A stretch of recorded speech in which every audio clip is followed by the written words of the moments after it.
welcome to the show. You look incredible, like a dessert that owns a yacht. That's exactly the vibe I was going for. You know, sweet but slightly out of your tax bracket. Mission accomplished. How does one even shop for a suit when your head is...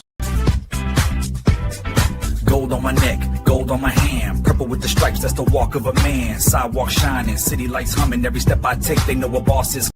Blazing the whip, gotta vanquish the needs, my kingdom for some poppy seeds. Yo, yo.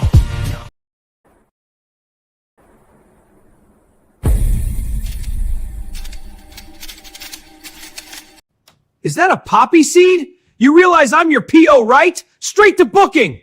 Police or zombie problems? Your tortoise won't stop breakdancing? Try blue tape. The miracle of our age. Yay! Hey, we love that umbrella guy. All right. Thank you. I'm calling from Los Angeles, and I'm having a little problem under the name ThATuMBRELLAgUy. I sent him my phone number at least 20 times in the chat and told him to call me. He ignored me, or I'm a man. I filed the report. If you guys could take a look at it and give me a call back, I would love to hear what you guys can do to help us. We really need to kind of stop this guy at least until Monday. I told him to call me, or I'm a man. You know what? I talk to your mayor.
Count it up. That's umbrella guy in the building, run it up. Yeah. 100K vanish, screenshots vanish. Trust me, bro, contracts, fine print damage. You sold fake dreams, cheap fonts, big schemes. Whole crew talking tough till the light hits the seams. How you flex chrome chains over borrowed bills? Selfie angle hiding them rusted grills. You bark big numbers, but the math don't add. You reimburse every family you scam. You can hide them platinum grills from the truth, from the cam, from the real. Yeah, you can flash that metal and square, but the lies and the fraud don't kill. Yeah, that's umbrella guy. Calling names on the set. Every bogus claim, every paper thread, all that tough talk, typed in caps, and still you can't fight back through the platinum grills. You said we partners, then you pick my pocket. Turn friends into figures like a broken stock market. Exclusive access, it was copy paste. Whole contract smelling like panic and haste. You spam fake letters, try to scare the brain. Big law talk on the 10th for mail. You serve weak threats on the kitchen table. You're allergic to evidence, dodging labels at it. You can hide them platinum grills from the truth, from the cam, from the real. Yeah, you can flex that metal and square, but the lies and the fraud go bill. Yeah, it's umbrella guy. Calling names on the set. Every bogus claim, every paper thread, all that tough talk, typed in caps, and still you can't fight back through the platinum grills. 100K gone, screenshot saved. You gon' see every promise replayed. Every I swear that you typed that day. Fold in the light, can't fake that shade. Run it back, show receipts. You a ghost when the proof hit the feed. You ain't built for the storm, just tweets. Stay umbrella guy, dragging every dirty deed. You can't hide them platinum grails from the truth, from the clear, from the real. Yeah, you can flash that metal and square, but the lies and the fraud don't feel. Yeah, that's umbrella guy, calling names on the set. Every bogus claim, every paper thread, all that tough type thing caps it still. You can't bite back through the platinum grills. What's up, folks? How's it going today? Man, it is a crazy one. We got a 23-page filing in the bankruptcy courts that are answering the stupid from last night. Oh, it's fun stuff. We got all kinds of weird little things. You know, there's actually a post I want to talk about today too. There's something that Susan Davis pointed out that I thought was good. She pointed out a few things. In fact, if you don't follow her on Facebook, you're definitely, I think, missing out there. You know, you have some good observations. You also have Lynette melting down about who knows. Yeah, it's good stuff. You know, I think we missed something too. You know, I saw a post and Susan Davis brought up an interesting point about saran wrap. And I don't know I can't remember, you know, I'd have to go back and look, but I don't remember whether or not when Tina was on, did we talk about the fact that saran wrap wanted more money? Did she mention that? I don't remember if she did and when we talked about that or not. See, it may have just slipped my mind because there's so much, you know, there's just so much there. But according to Lynette Preston, he wanted more. That's one of the reasons he wasn't doing anything. And she pointed to, you know, we're talking about a guy who got paid $6 freaking grand here. Yeah. So apparently, that's a big one then. My bad in that, because I thought, you know, like I said, there's stuff that there was so much over time that came up, and I wrote down things that I thought, yeah, this is pertinent or that's pertinent. And, you know, we talked and we recorded a couple of things when we talked, you know, that way we'd remember stuff, but that's one that just slipped my mind. So let me read this. Now today, again, if you're popping in, the one reason I wanted to go earlier is because it's going to take me a minute to go through this document.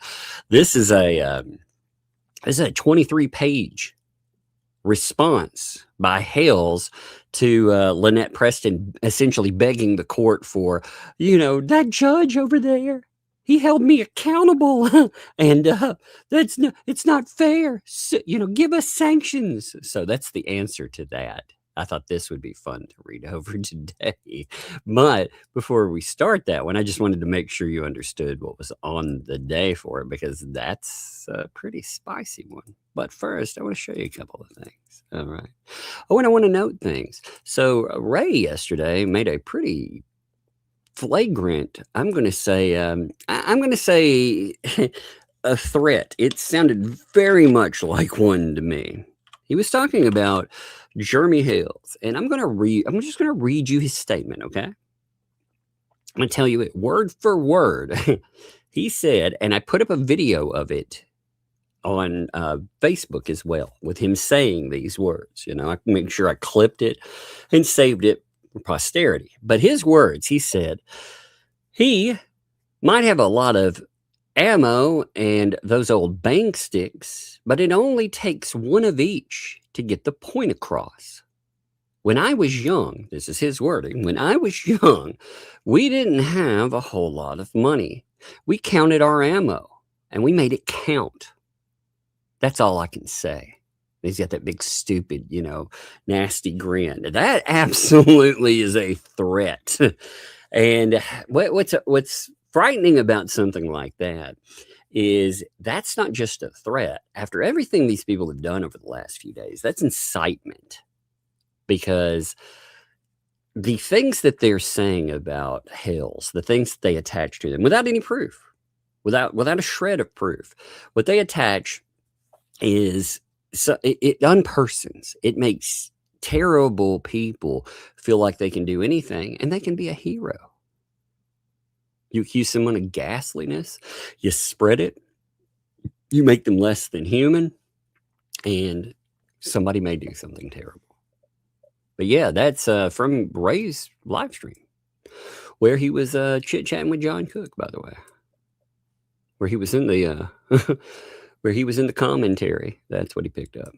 It's crazy, isn't it? It's absolutely crazy. So on top of that, you had a Michelle Preston sighting. She was this came up last night. Props to Max Lab was the first person I saw bring this up, by the way. So props to you, man. I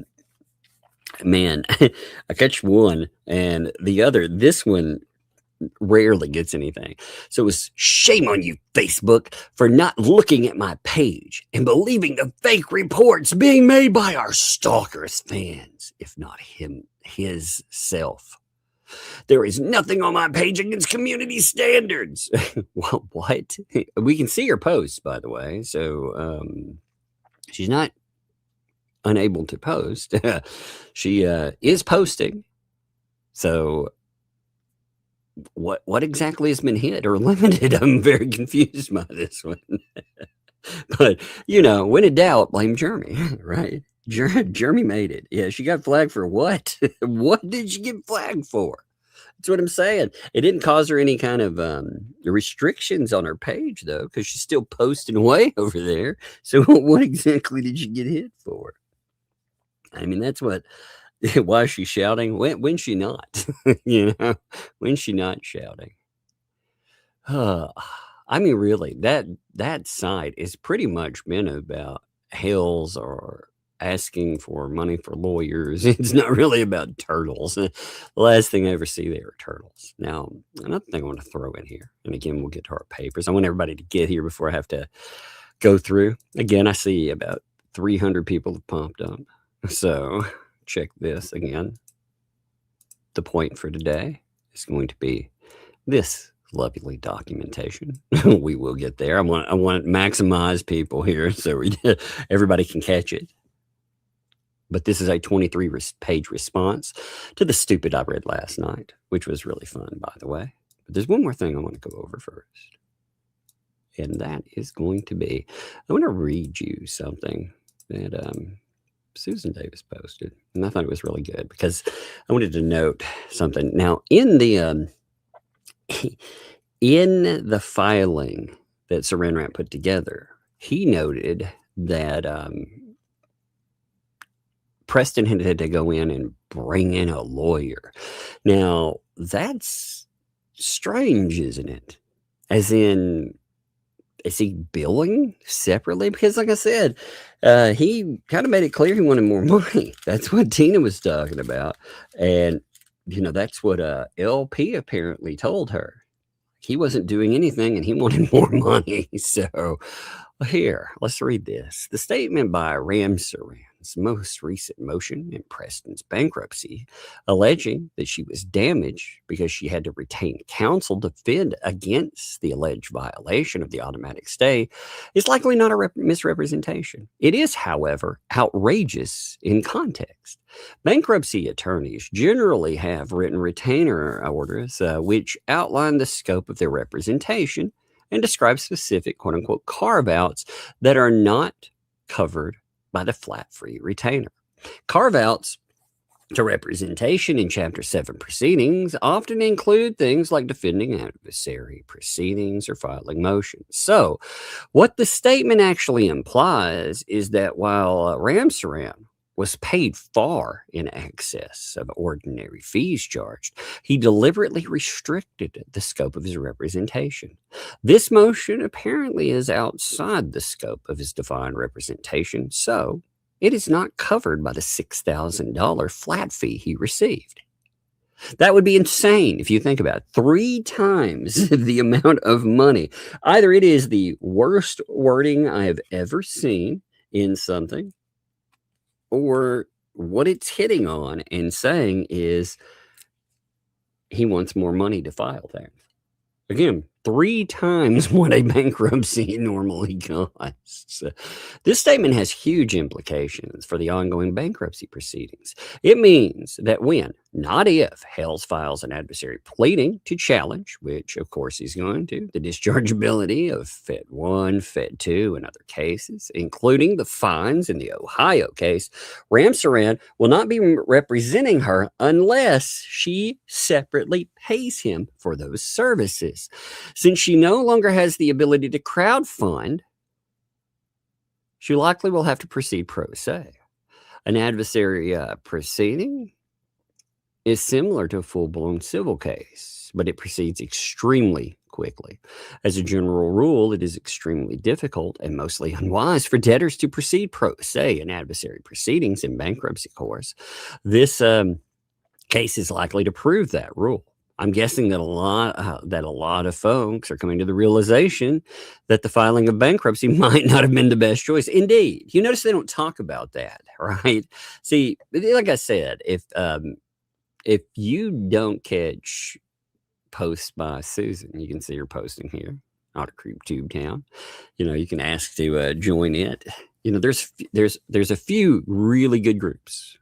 And I'm not picking one here. Again, I like Melissa's group. Here, give me 1 second. There's a little handful of them. Now some of them, of course, are older, closed groups too. I keep them here, but I'm going to show them on the side. This is by no means the end all either. But you can see a few here, that way you can see a few names to check out. I like the Shady Bunch, for example, the Real Warriors. Apparently, the Real Warriors. Apparently, this is funny. Lips banned her husband from the Real Warriors. They talked about that. I guess.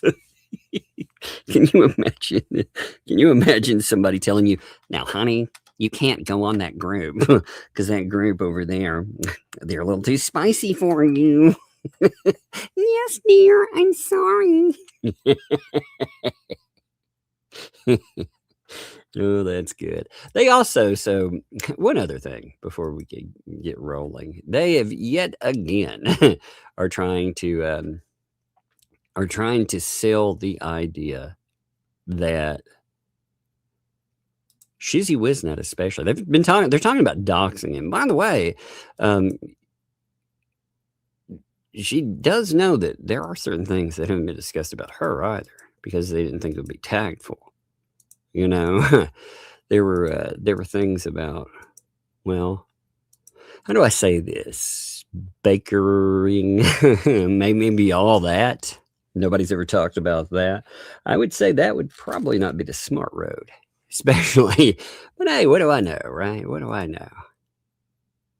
I mean, there's this whole story that this crazy person, but they have been running this idea that, again, it is a felony to talk about cases, because not a lawyer, unless it's them, because, she's not a lawyer, but who cares? But let's debunk the idea there.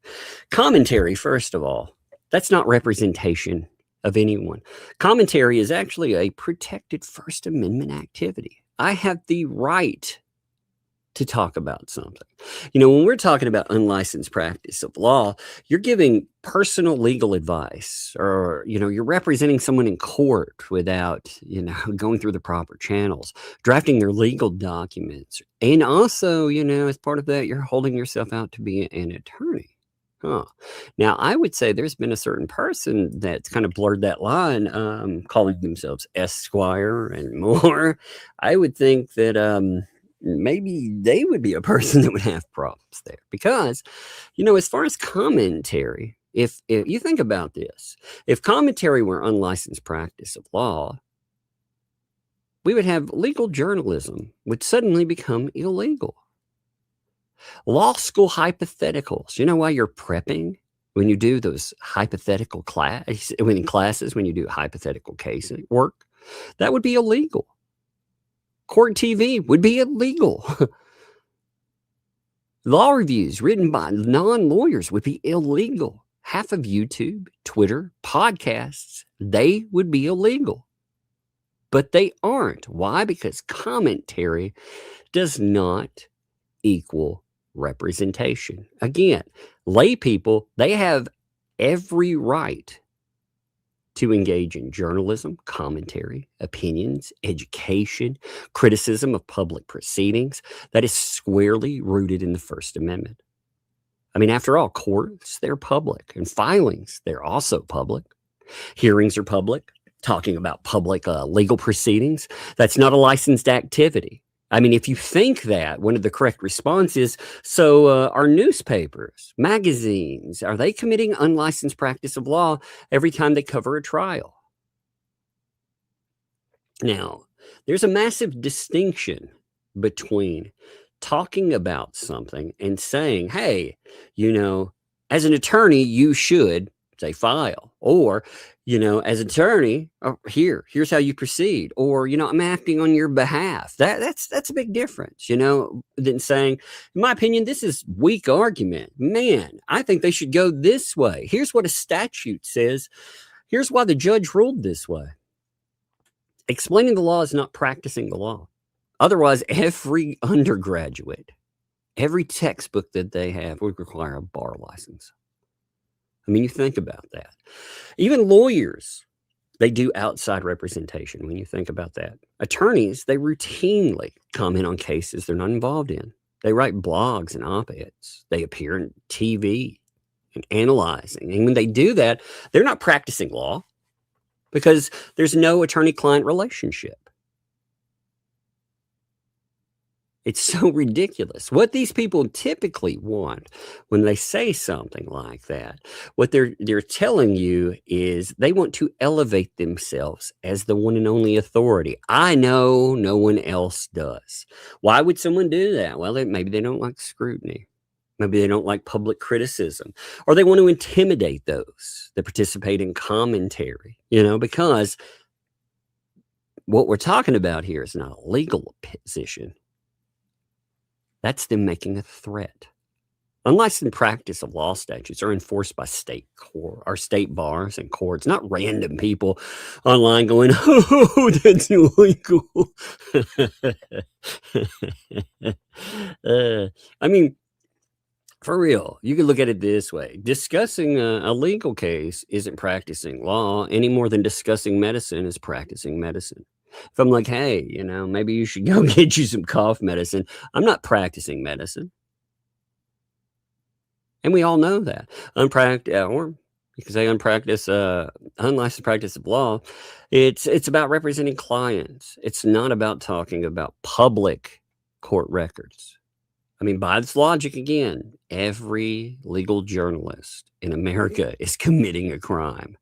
And I'd love to see the actual statute. I'd like to see how legal commentary, it actually turns into unlicensed practice of law. Either that or stop saying really stupid things. But of course they won't, you know, of course. I mean, the bottom line, again, when we go through all of this, lay people have the right to discuss cases. Anyone that's telling you different, and anyone especially that's picking and choosing their battles, saying that a layperson can't do that, is being disingenuous to you. They're trying to intimidate you yourself from, again, engaging in a fundamentally protected free speech activity. So when you hear someone tell you that, you laugh at them and you remember that they too would fall under the same rules that they say exist because they're not a practicing lawyer. Oh, fun times. All right. So let's look at this today. All right. So document-wise, we had yesterday, just as a reminder, I want people to remember what we get a response to. I'm going to pull this up and show you what we're talking about as the document getting a response. This is the response, of course, which we'll look at in just a second. But the thing that it's responding to, which we looked at, and we will look at very briefly today, is this not so great document. This document that essentially feels like, to me at least, like bullet points instead of an actual argument. This thing, it essentially is Lynette Preston saying the courts, they went in and ignored the entirety of the bankruptcy stay, and you have to give us money because of that, which is the most insane argument I've ever heard, considering we are talking about somebody that, number one, they got in trouble for a fraudulent case. I mean, they're lawyers. They got in trouble for fraud. I mean, it's a fraudulent case. On top of the fraudulent case, you had a discussion that was limited in its activity and its scope. The whole idea of that was it was very clear in the order.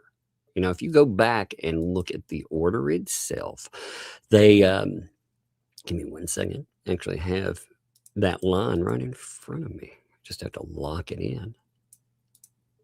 Their whole argument falls apart when you start examining again the whole argument again from the court, where the court is like, hey, I looked over counsel's argument about this, and the court, they did independent research as well, and they proceeded with sanctions hearing on the issue of entitlement only. Are you entitled to sanctions? So this idea, when they present the argument, it was an absolute bunk argument, and you knew you were going to get an answer to it. You absolutely knew it. So that's what we're going to be looking at right now. We're looking at the answer to Saran Wrap and LP's God, her $6,000 lawyer's answer. Lord, man. All right. So this is the answer for creditor Jeremy Hale's response in opposition to debtor's emergency motion to enforce the automatic stay and damages. Can you believe, by the way, I cannot get over the idea that they're like, yeah, sure. This court found that we filed a fraudulent thing, but we deserve damages. What piece of shit, man. I mean, I encourage all of you to look at that filing that they put in, and you tell me that doesn't reek of, perhaps it isn't AI, but it comes very close. There's nothing in it. I hate to say it's AI because AI could make a better argument. I mean, it's terrible. Bare bones, nothing. There's no points in there that talk about what really matters in it. So let's look at this. So come now, again, creditor Jeremy Hale's mine through undersigned counsel hereby files this response in opposition to debtor's emergency motion to enforce the automatic stay and for damages pursuant to 11 U.S.C. 362K, the emergency motion. So the debtor seeks to invalidate a state court order. Like this is major here. You mean, think about it. So you have Lynette Preston at the end of it. She's wanting to invalidate a state court order with one of the a garbage filing. God, I think you all and myself could have come up with a better filing. Hell, for as effective some of these people are, man, we could definitely come up with the same filing. But they want to invalidate a state court order determining entitlement to sanctions under Florida statute 57.105 and to recover damages for an alleged willful violation of an automatic stay. That's what they're saying. Oh, yeah, hey, we want that. Now, of course, this gets right to the point. It says, in that face. Why? Because the emergency motion is without merit. And I mean, really, like the merits in their arguments, unfortunately, if they had some merit, I wouldn't know what it is because their argument was so poorly drafted. And that seems to be a theme with certain lawyers out there. Again, if you want to base your own opinion or form your own opinion on that, you should go and look at when that same lawyer got in trouble for filing I'm going to say paper thin would be really, really nice. Because, wow, what he what he filed in court, it ended up getting him in trouble because there was nothing in it. He ends up not only getting in trouble, but it's on YouTube, so you should check it out. But the emergency motion, it's without merit. This is because it is well settled Florida law that the automatic stay does not apply to defensive measures taken in response to litigation initiated by the debtor. That is the key there. And their answer to this, by the way, was I mean, that's essentially what we got from Lynette Preston's counsel. No, that's not true. Why? I don't know. There was nothing that stated that. The motion at issue arose directly from the debtor's own preposition litigation conduct. In a case she voluntarily filed as a frivolous lawsuit as plaintiff. The state court properly determined that it had authority to rule on entitlement to sanctions despite the automatic stay, while appropriately reserving jurisdiction to establish the amount once the stay is lifted. Again, they ruled on entitlement to sanctions, but they did not come in and say, here is how much that you would be seeing as sanctions. There is a difference, and a massive difference at that. Again, and I really hope that everybody reads that freaking, that document from yesterday. Even if you don't go back, you should, if you have time, go back to the live stream, check it out, because it is wild. But if you don't, you need to read that on your own at least, because it is something else. Man, so dumb. God, these things are dumb. Moreover, under U.S. federal bankruptcy law, a state court proceeding initiated by the debtor as a plaintiff against a creditor is not stayed when the debtor files for bankruptcy. So Michelle Preston, what she moved forward with doesn't in itself stay. Again, like Randy pointed out in the filing that the court state level absolutely accepted, you can't bring a case and then say, I'm going to use bankruptcy protections as a sword and a shield. You can't do that. You can't pretend, hey, I did this thing. It was frivolous. It was garbage. It's so wild. So wild to even talk about it. Like in a typical bankruptcy, I wouldn't give a shit less. I wouldn't care about anything like this because I don't care about those institutions, Like if you owed money to an institution, so what?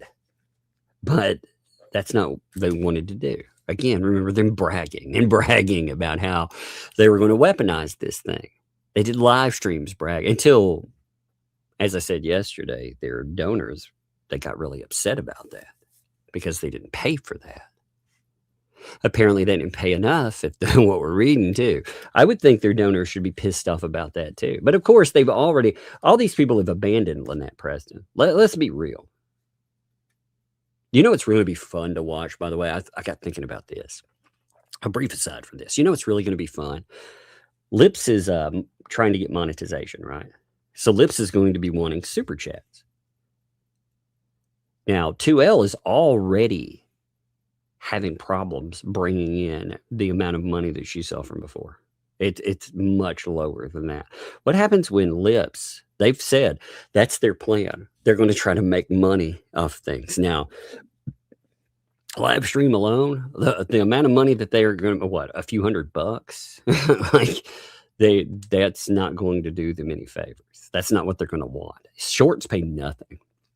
Half of the stuff that they have copyright violations and stuff that YouTube will demonetize anyway. But beyond that, when they start asking for super chats, that's going to get really funny.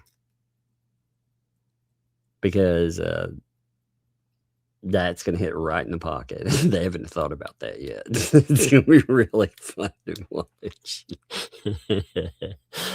So anyway, let's continue. The automatic stay under 11 U.S.C. 362 applies only to lawsuits against the debtor and does not extend to lawsuits initiated by the debtors.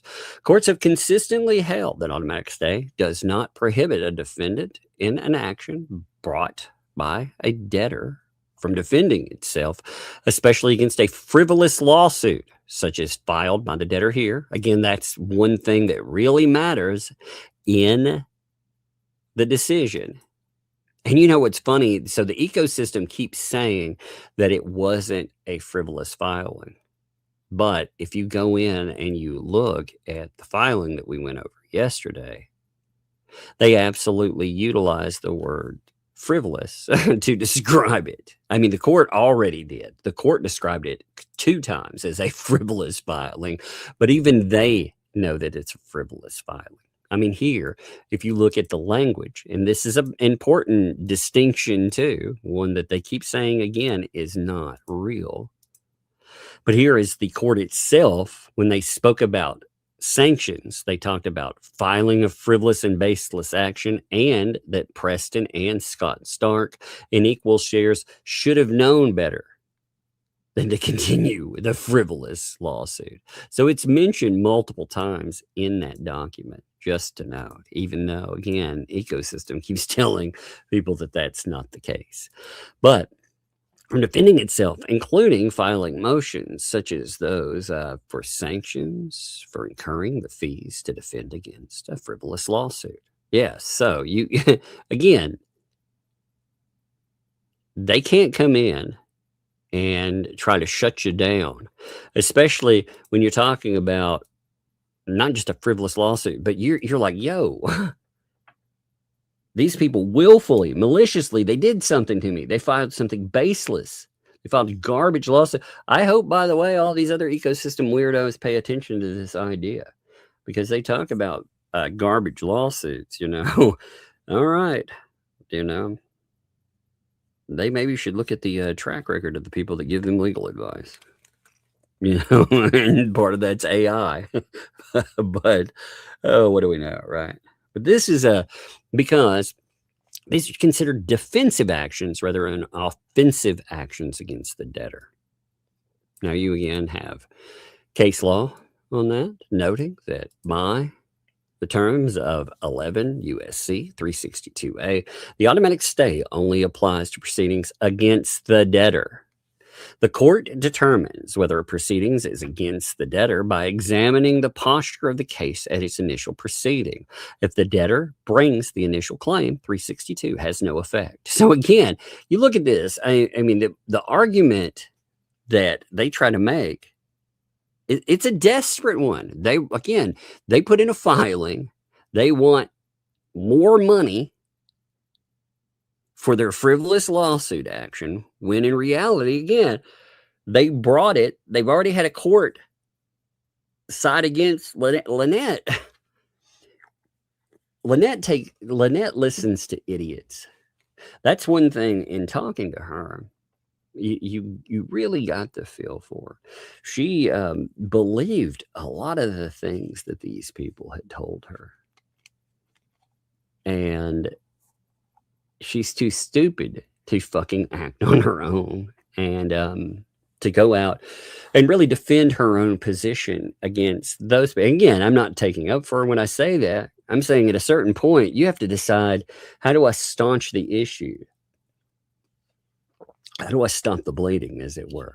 But she didn't. She got those dollar signs in her eyes, and you can see them in commentary and more. What a mess. What an absolute mess. Let's continue. So a motion for sanctions under Florida Statute 57.105 is considered a defensive action rather than an offensive one. The statute is designed to deter baseless lawsuits or claims by requiring the losing party and their attorney to pay reasonable attorney fees. If it is determined that a claim or defense was not supported by material facts or existing law, but not without first giving the opponent a 21-day safe harbor window to withdraw such frivolous lawsuits and claims without financial penalty. Remember, Bruce was like, oh, that's not real.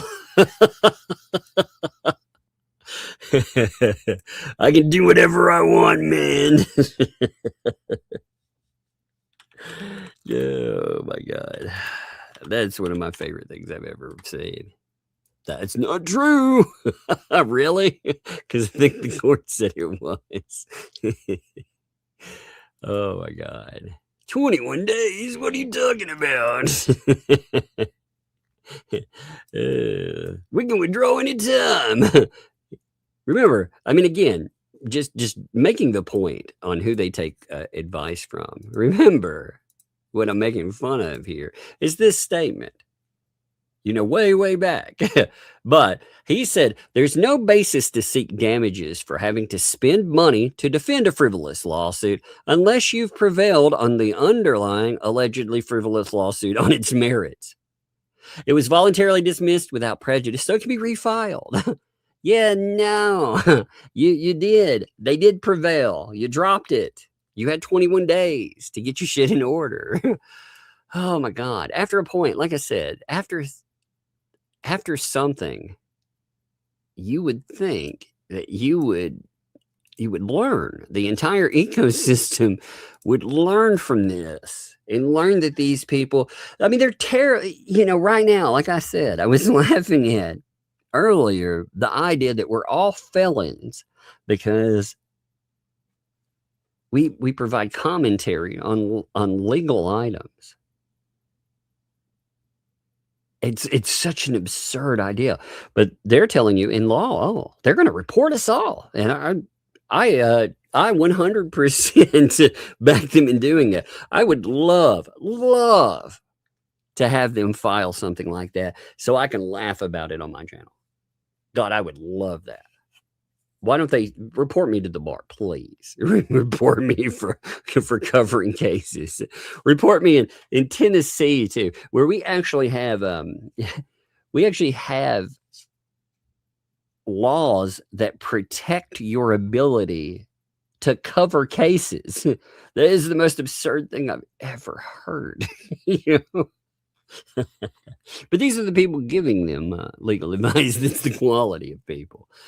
But anyway, this provision is applied to discourage frivolous litigation and ensure that parties act in good faith during legal proceedings. Quote, the purpose of 57.105 is to discourage baseless claims, not to prevent access to Florida courts. Now, Florida statute 57.105 explicitly provides that sanctions may be sought against claims or defense that are factually or legally unsupportable. Again, we have case law on that where it says, quote, section 57.105 fees can only be awarded in cases where there's a complete absence of a justifiable issue of either law or fact raised by the losing party.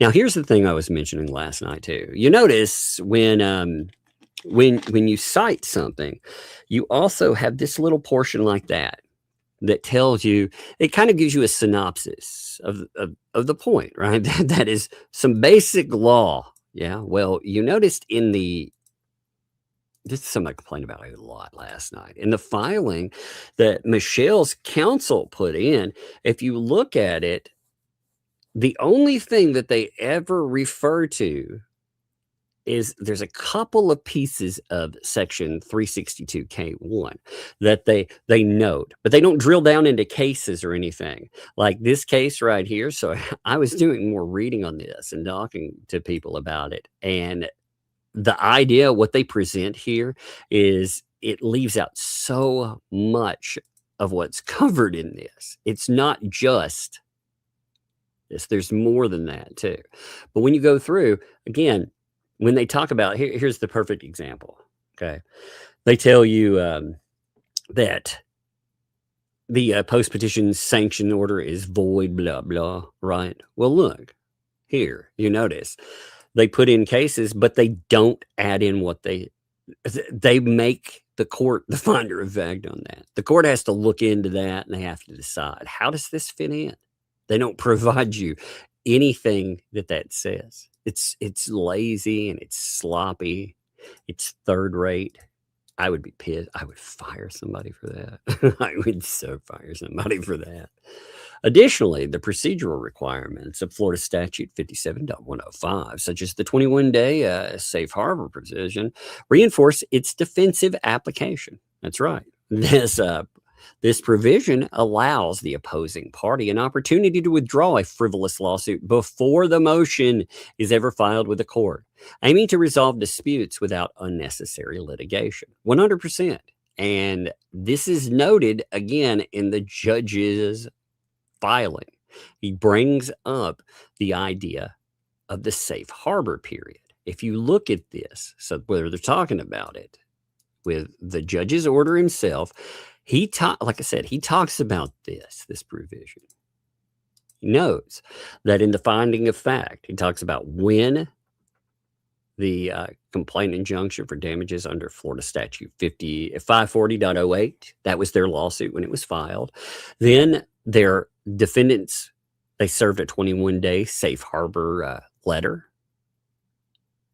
And they were like, hey, you got 21 days. You can kick this, But plaintiff didn't respond to defendant's motions for sanctions, nor did she withdraw her complaint in the 21 days. So she had 21 days to walk away from this bunk lawsuit under Florida law. And she just decided, I'm going to ignore, which other parties have, they do the same thing. It's kind of funny. So additionally, the procedural requirements of Florida Statute 57.105. Whoops. I'm here. My bad. I rolled backwards. My bad. So here's another case here. The court, quote, clearly held that the automatic stay does not prohibit a defendant in the action brought by a plaintiff debtor from defending itself in that action. Interesting. Likewise, in Adler v. Bell, the court clarified that if the debtor brings the initial claim, the automatic stay has no effect, as the proceeding is not, quote unquote, against the debtor. The principle could not be better emphasized than the Ninth Circuit bankruptcy. Oh man, so we have an appellate panel decision here. By its terms, 362A1 applies to an action against the debtor. Oh my God. God, did they do no research? I mean, this is, I temper this statement in its own way. I would feel bad. I guess I'll say it this way. I would feel bad for Michelle Preston if she also wasn't the one that brought in people like Lips and told them, hey, run loose. And now they're out there making essay claims and more. I mean, again, when we're sitting here being like, this is going to go bad for you, Lynette. It's going to go real bad for you. We told her bankruptcy would go bad. Fed 1 would go bad. Those cases she filed would go bad. At some point, it's like, oh my God. I feel bad. I feel like they're taking advantage of someone that doesn't have enough brain cells to rub together to have an organic thought that says, maybe this is a bad idea. Jeremy Hales is not the one to come after for money. Jeremy Hale's the kind of guy that would rather, and I wholeheartedly love this idea, by the way. He would rather spend the money defending himself than to give it up with some blackmail bullshit. So the appellate, again, bankruptcy appellate panel, they say again, 362A1 applies the action against the debtor. The stay does not apply to actions commenced by the debtor against a third party. Again, we have about a bit of case law noting this. The automatic stay has been found inapplicable to lawsuits initiated by the debtor. Here's another here. The primary purpose of 362 do not apply, however, to offensive actions by the debtor or bankruptcy trustee, as the same policy considerations do not exist where the debtor has initiated a pre-petition lawsuit against a creditor. Oh, whoops. Whoopsie. Here in Gordon, Whitmore, we consider whether the defendants violated the automatic stay by continuing to defend themselves in a state court against the debtors' pre-petition fraud action, including obtaining summary judgment post-petition. We examined the language of 362A and concluded that the automatic stay applied only to actions that are initiated against the debtor. It is most unlikely that a contention by a defendant that the trustee's claim is unfounded can be equated with exercising dominion and control over the property of the estate. Thus, the operative subsections in the case at hand, A1 and A3, contemplate actions against the debtor and not concerning the debtor, which is more broad. The automatic stay gives the debtor a breathing spell from its creditors and allows a trustee to marshal assets of the estate for the benefit of creditors, while restraint of a defendant in a suit subject to prosecution by the estate arguably could constitute to an orderly processing of estate assets. We could find no case that supports the proposition that the automatic stay prevents a defendant from continuing to defend against a pre-bankruptcy lawsuit. Whoops. Whoopsie. To the contrary, there's substantial authority that the stay is inapplicable to the post-petition defense action in the pre-petition suit brought by the debtor. 175 BR at 336. Again, they note where we cited the Seventh Circuit unequivocal language. One second, I got to clear my throat. Permitting a defendant to defend himself against a pre-petition lawsuit, the fundamental purpose of bankruptcy, from the creditor's standpoint, is to prevent creditors from trying to steal a march on each other. Here, an automatic stay is essential to accomplishing this purpose. There is, in contrast, no policy of preventing persons whom the bankrupt has sued from protecting their legal rights. That's exactly it. See, what Lynette Preston is asking the courts to do is to deny Jeremy Hales not only of his legal rights, but to fine him for utilizing his legal rights against a fraudulent case. I mean, the absurdity to that idea. Oh, you can file a garbage lawsuit and then you can have a court call it out as a garbage lawsuit. And then beyond that, be like, well, about that.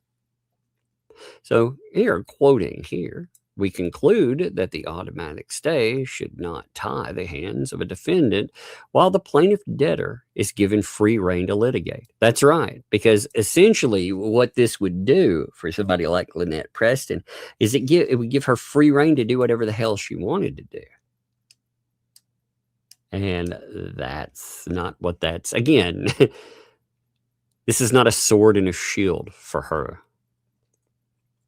So, a proceeding against the debtor under 11 U.S.C. 362 does not include a defensive measure for sanctions filed in a pre-petition lawsuit where the debtor is a plaintiff and brought the initial claim.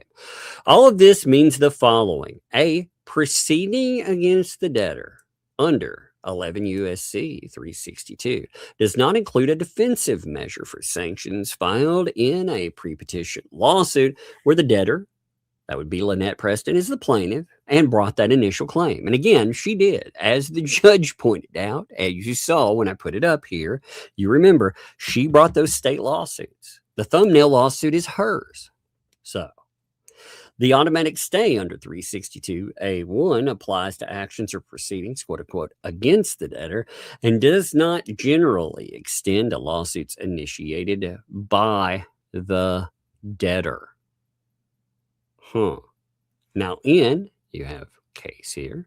The stay generally prohibits the continuation of a judicial action against the debtor that was commenced before the bankruptcy and prohibits any action to obtain possession of property of the estate or to exercise control over property of the estate. So it follows that the primary purpose of 362 does not apply to offensive actions taken by the debtor. Oh, 1 second. Oh, let me tell. That was my mom. Let me message her real quick. Everybody say hi, Mom. By the way, if she catches it, I'll be like, "Hey, Mom, I'm live online. Are you good? You need something?"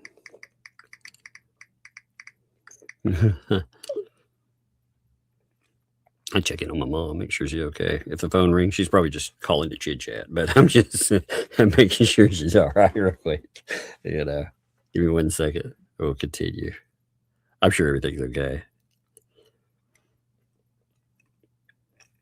Oh, look at everybody like, "Hey, Tug's mom." Indeed. Mom's not. She's probably just checking in on me. Like I said, I wanted to chit chat. We're good at church. All right, cool. I'll call you after streaming. By the way, let's see how many people are here. By the way, 2,300 people say hi. 2,300 plus people say hi. Say hi. LOL. She could be like, "Oh my God, did you mention I called on your stream?"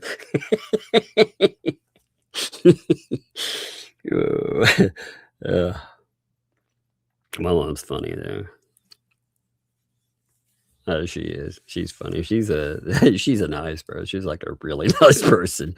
She's funny. She doesn't understand. She understands more now that I do this. But she, she and the family, at least she doesn't use, like some of my relatives, they use the words like the internets or the interwebs, "Oh, you do show, you do the talking on the interwebs." Like, yeah, exactly. That's what I do. And that's not a shot of it. I just think it's funny. There are things like that my kids bring up that I'm like, yeah, that's how I feel. All right, let's continue here. It's so funny. I think it's actually cute with that, It's fun times. But again, as it says, the purpose of 362, the purpose of bankruptcy protections is not to allow someone to take offensive actions, or rather the debtor to take offensive actions against someone and then have to give up their fundamental rights. That's not the way that's supposed to be. It's not a sword and a shield. Where the debtor has initiated a pre-petition lawsuit against a creditor, the same policy considerations underlying 362 do not exist. Because 362 does not prevent debtor plaintiffs, you know what they should ask here too? If they're wrong about this, Lynette, don't you think that maybe they're wrong about you being able to discharge everything that's been going on? I mean, you do owe Jeremy Hale's money. That's absolutely true. And you added him, in fact, and added other people. When you're not able to discharge stuff from them, the bankruptcy court has already determined that you have assets to take. I mean, it sucks. Like I said, in any other setting, like if this were a corporation, a bank, a cell phone provider, a hospital, if they were trying to take your stuff, that'd be a problem. I go to war for you for that. But they added in willful attacks on all these people. They brought willful lawsuits where they thought they would get rich by just grabbing money. They thought that it was such a good way. And now we're at this. Again, even these actions right here should make Preston pause and say, wait a minute, this can't be what you planned, right? Surely your plan at the beginning was not to file bankruptcy and hope to wash everything away. Your plan was to get rich. And look at where you're at now. You, oh my God, man. And they're locked in. And that's the problem too. They are locked in. It doesn't matter. But because 362 does not prevent debtor plaintiffs from continuing to prosecute pre-bankruptcy litigation, quote, out of fairness, the defendant should be allowed to defend himself from attack and, quote, the automatic stay should not tie the hands of a defendant while the plaintiff debtor is given free rein to litigate. Again, yes, indeed. Here's another quoting from, this is true even if the defendant's successful defense will result in the loss of an allegedly valuable claim asserted by the debtor. Oh, wow, that's not good.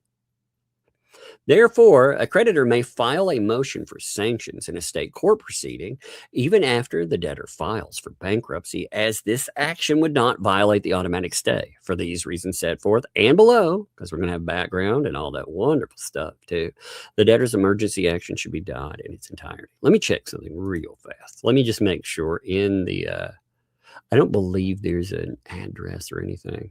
No, there's not. Okay. I just needed to make sure of something real fast. You know, I'm paranoid about addresses. I don't have to, again, making this clear, you under law do not have to remove any old addresses or anything.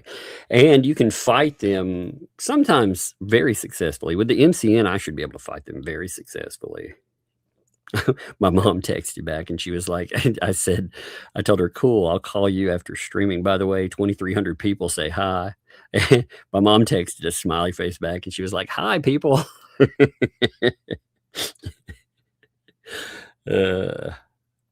thought that was funny. He's such a nut. Give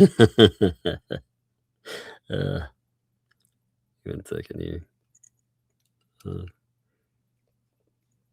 Okay, I messaged back. All right, here we go.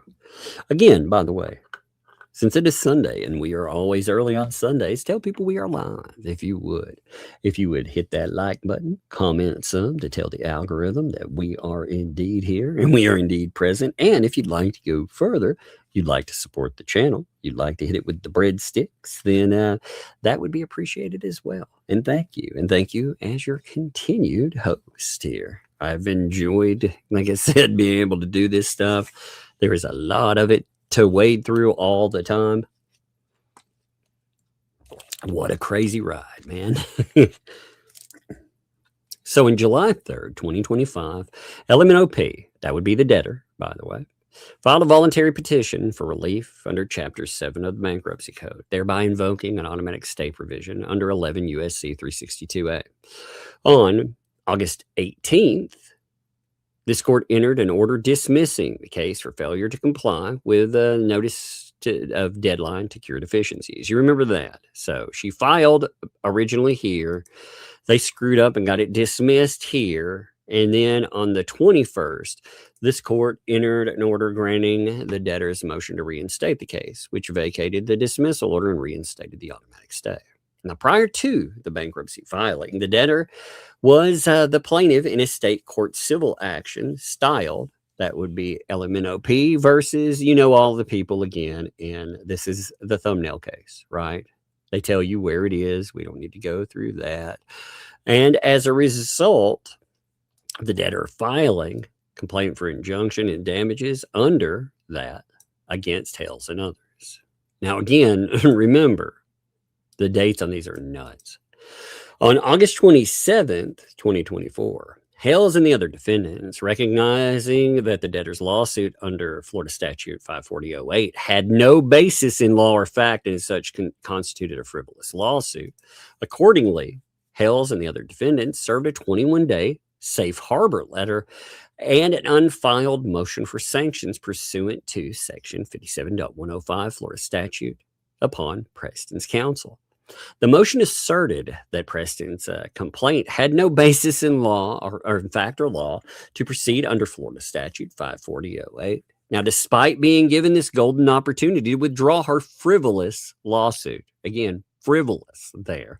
Without any penalty or incident, the debtor chose not to withdraw her frivolous, again, keyword, frivolous complaint within the 21-day safe harbor period. Consequently, Hales and the other defendants then filed the motion for sanctions on September 18th, 2024. Look at how long they've been jerking around here, by the way. They filed a motion for sanctions. They have, you got to remember, like, this case sat around and they did nothing with it. But the original filing of that case, garbage case, isn't this crazy? August 2024. And it took, like I kept telling you folks, they could kick the can down the road and they could kick it down the road, but sooner or later the bill comes due. And they thought they could kick it down the road forever. In fact, I wonder, to be honest, I'm not trying to be morose in this, but I wondered, just like with Stark, I wondered if they were hoping they could delay it long enough that, I mean, again, you're not talking about young people here. Like, how long did they figure they could delay? You know, delay. And that's not a good place to be in, by the way.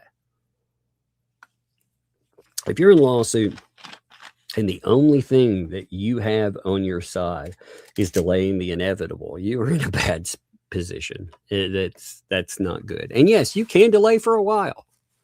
Unfortunately, for the people who do that, the delays cost money.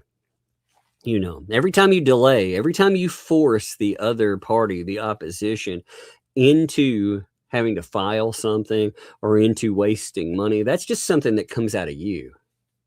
So you got problems there, you know. But the defendant further failed to respond to, or rather the debtor, I said defendant, the debtor, that would be, again, LMNOP, further failed to respond to the defendant's discovery request for all evidence in support of her complaint. That's right. She would turn over nothing. Nothing. Again, maybe she should learn from this too, because they turned over nothing in their other lawsuits as well. And they're sitting by themselves saying, oh, well, we've done everything we're supposed to. No, you didn't. You know, no, you didn't. Hey, New Zealand, what's up? Thank you. Okay, I'll hit all super chats by seeing one. I just saw New Zealand. I was like, hey ho. I love it. Yeah, the lawyer bill grows. Exactly, Laura B. You know, these people, every time someone has to file something, the bill gets bigger. And the only person paying this tab here is going to be Lynette Preston, and she's not going to be able to wash it away. Again, a frivolous filing, that is her doing something, especially with the protection orders and other stuff that are in there. For her to come in, you think about how nasty this looks. Like, imagine this. Let's reverse faces on this for a minute. Like I said, if you were to think of this as just, let's say George were the face of everything that happened, because she is involved in every step of this. You know, this has all been done to her too. George has a protective order. A woman has a protective order. Despite that, the people that she has it against, they have violated this thing knowingly multiple times already.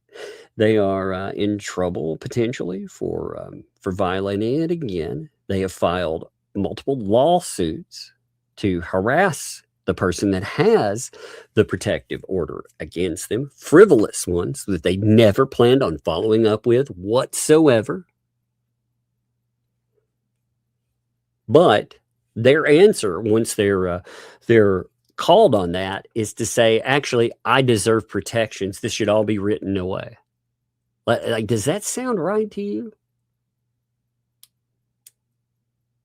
Now, what they forget is, again, when you talk about it from that, a lot of times people don't perceive a man and a woman with a protective order equally.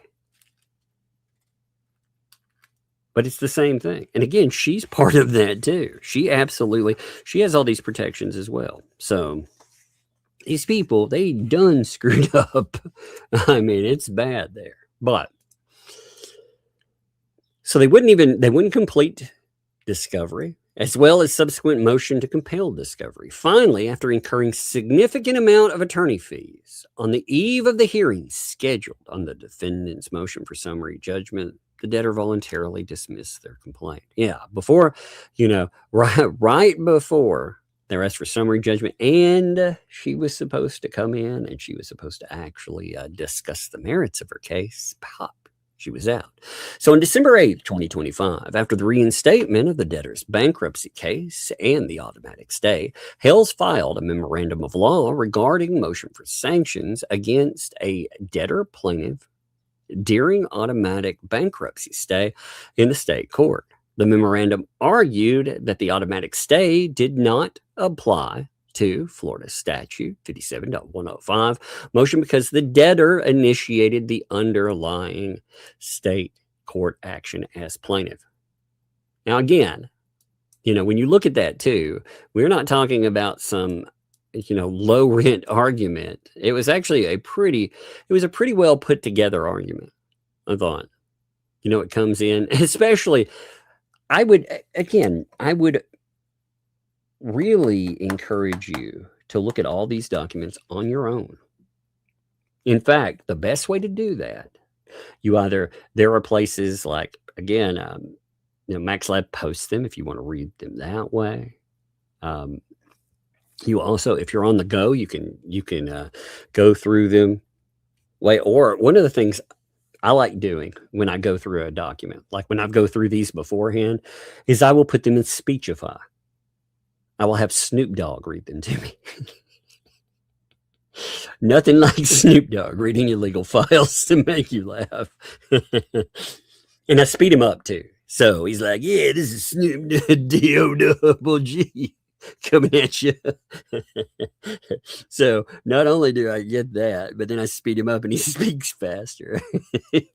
It's an absurd sounding thing, but it's real.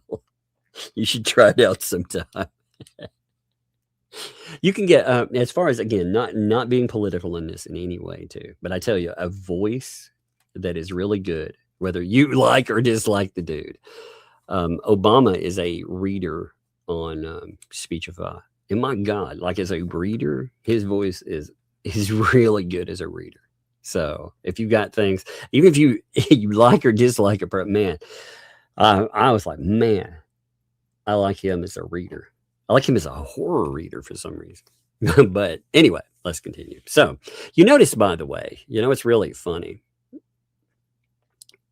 The arguments, like I said, when you see this, look at how detailed these arguments are. And again, how they state every portion of an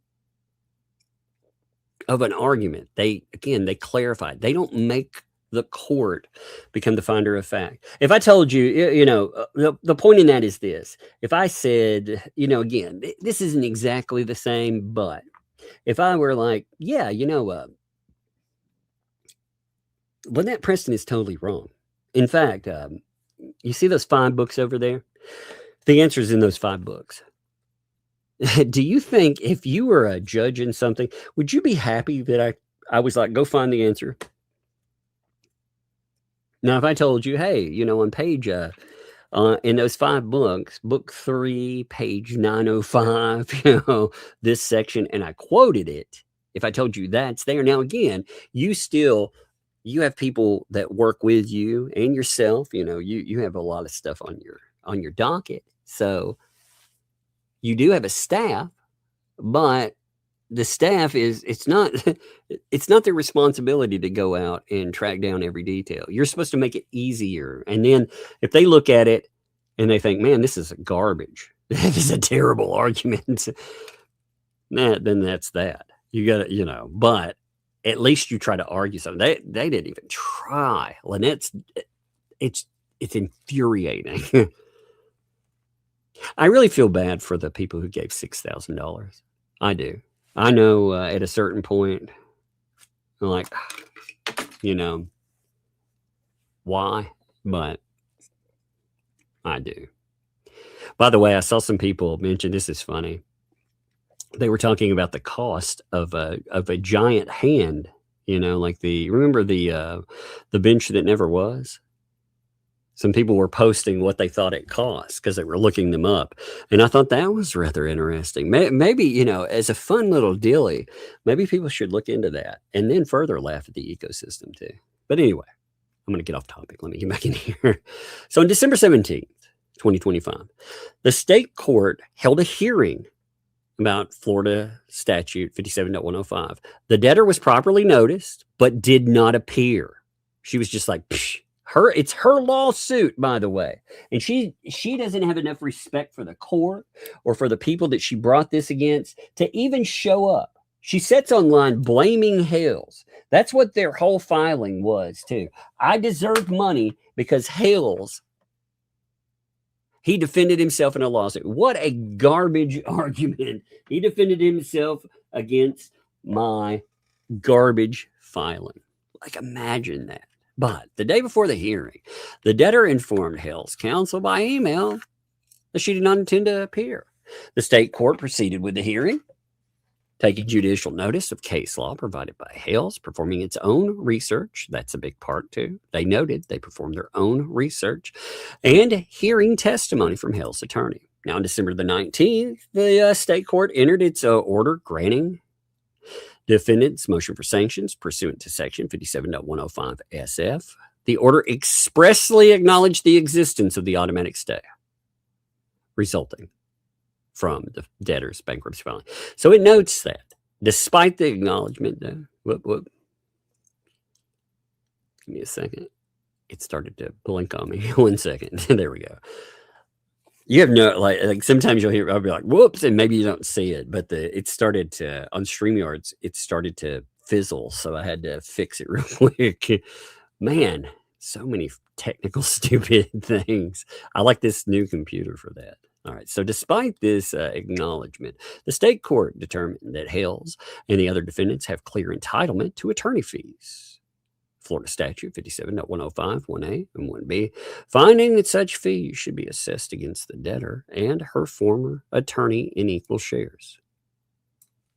So Scott Stark, it's bad enough that again, Scott Stark, they are on because of this. You know what's funny about that? It's that the ecosystem tried to weaponize the idea. Oh my God, how dare they? How dare they hold them accountable? Really? Really? You can cost people tens of thousands of dollars. You can do all this stuff. See, they think you can do anything to a person and get away with it, you know? You can dress yourself up as mushroom. Again, they may learn a valuable lesson and maybe a painful one, you know, as far as monetary. But the state court reserved jurisdiction to determine the amount of attorney fees once the stay is lifted.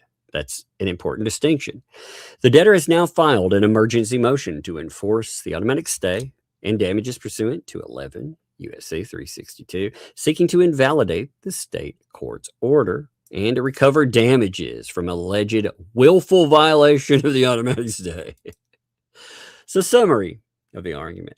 The automatic stay does not apply to sanctions proceedings against a debtor who initiated the underlying litigation as a plaintiff. Florida courts have consistently held that automatic stay provisions apply only to actions brought against a debtor in bankruptcy, not to actions brought by the debtor or defensive measures taken in response to debtor's litigation. Very clear. The motion at issue arose directly from the debtor's pre-petition frivolous litigation conduct in a case she voluntarily filed as plaintiff. Now, state courts have concurrent jurisdiction with bankruptcy courts to determine whether proceedings before them are subject to automatic stay. The state court properly exercised this jurisdiction by determining that the sanctions proceeding could proceed despite the debtor's bankruptcy filing. The state court order shows appropriate deference to the bankruptcy proceeding by reserving jurisdiction to establish the amount of sanctions when the stay is lifted. Absolutely. So They mention, this is the whole problem with their argument. They talk about and acknowledge that there is a stay in place. They limit what they can do until after the stay is lifted, but they do have the ability to exercise some authority in this. And again, Saran Wrap did not make an argument for the latter, really knocking that down. It's redonkulous, man. I mean, again, imagine, that's not an argument. An argument isn't, I can do whatever. The entitlement to sanctions was ordered against both the debtor and her former attorney in equal shares, demonstrating that they address litigation misconduct rather than attempting to collect a debt from the debtor personally. Exactly.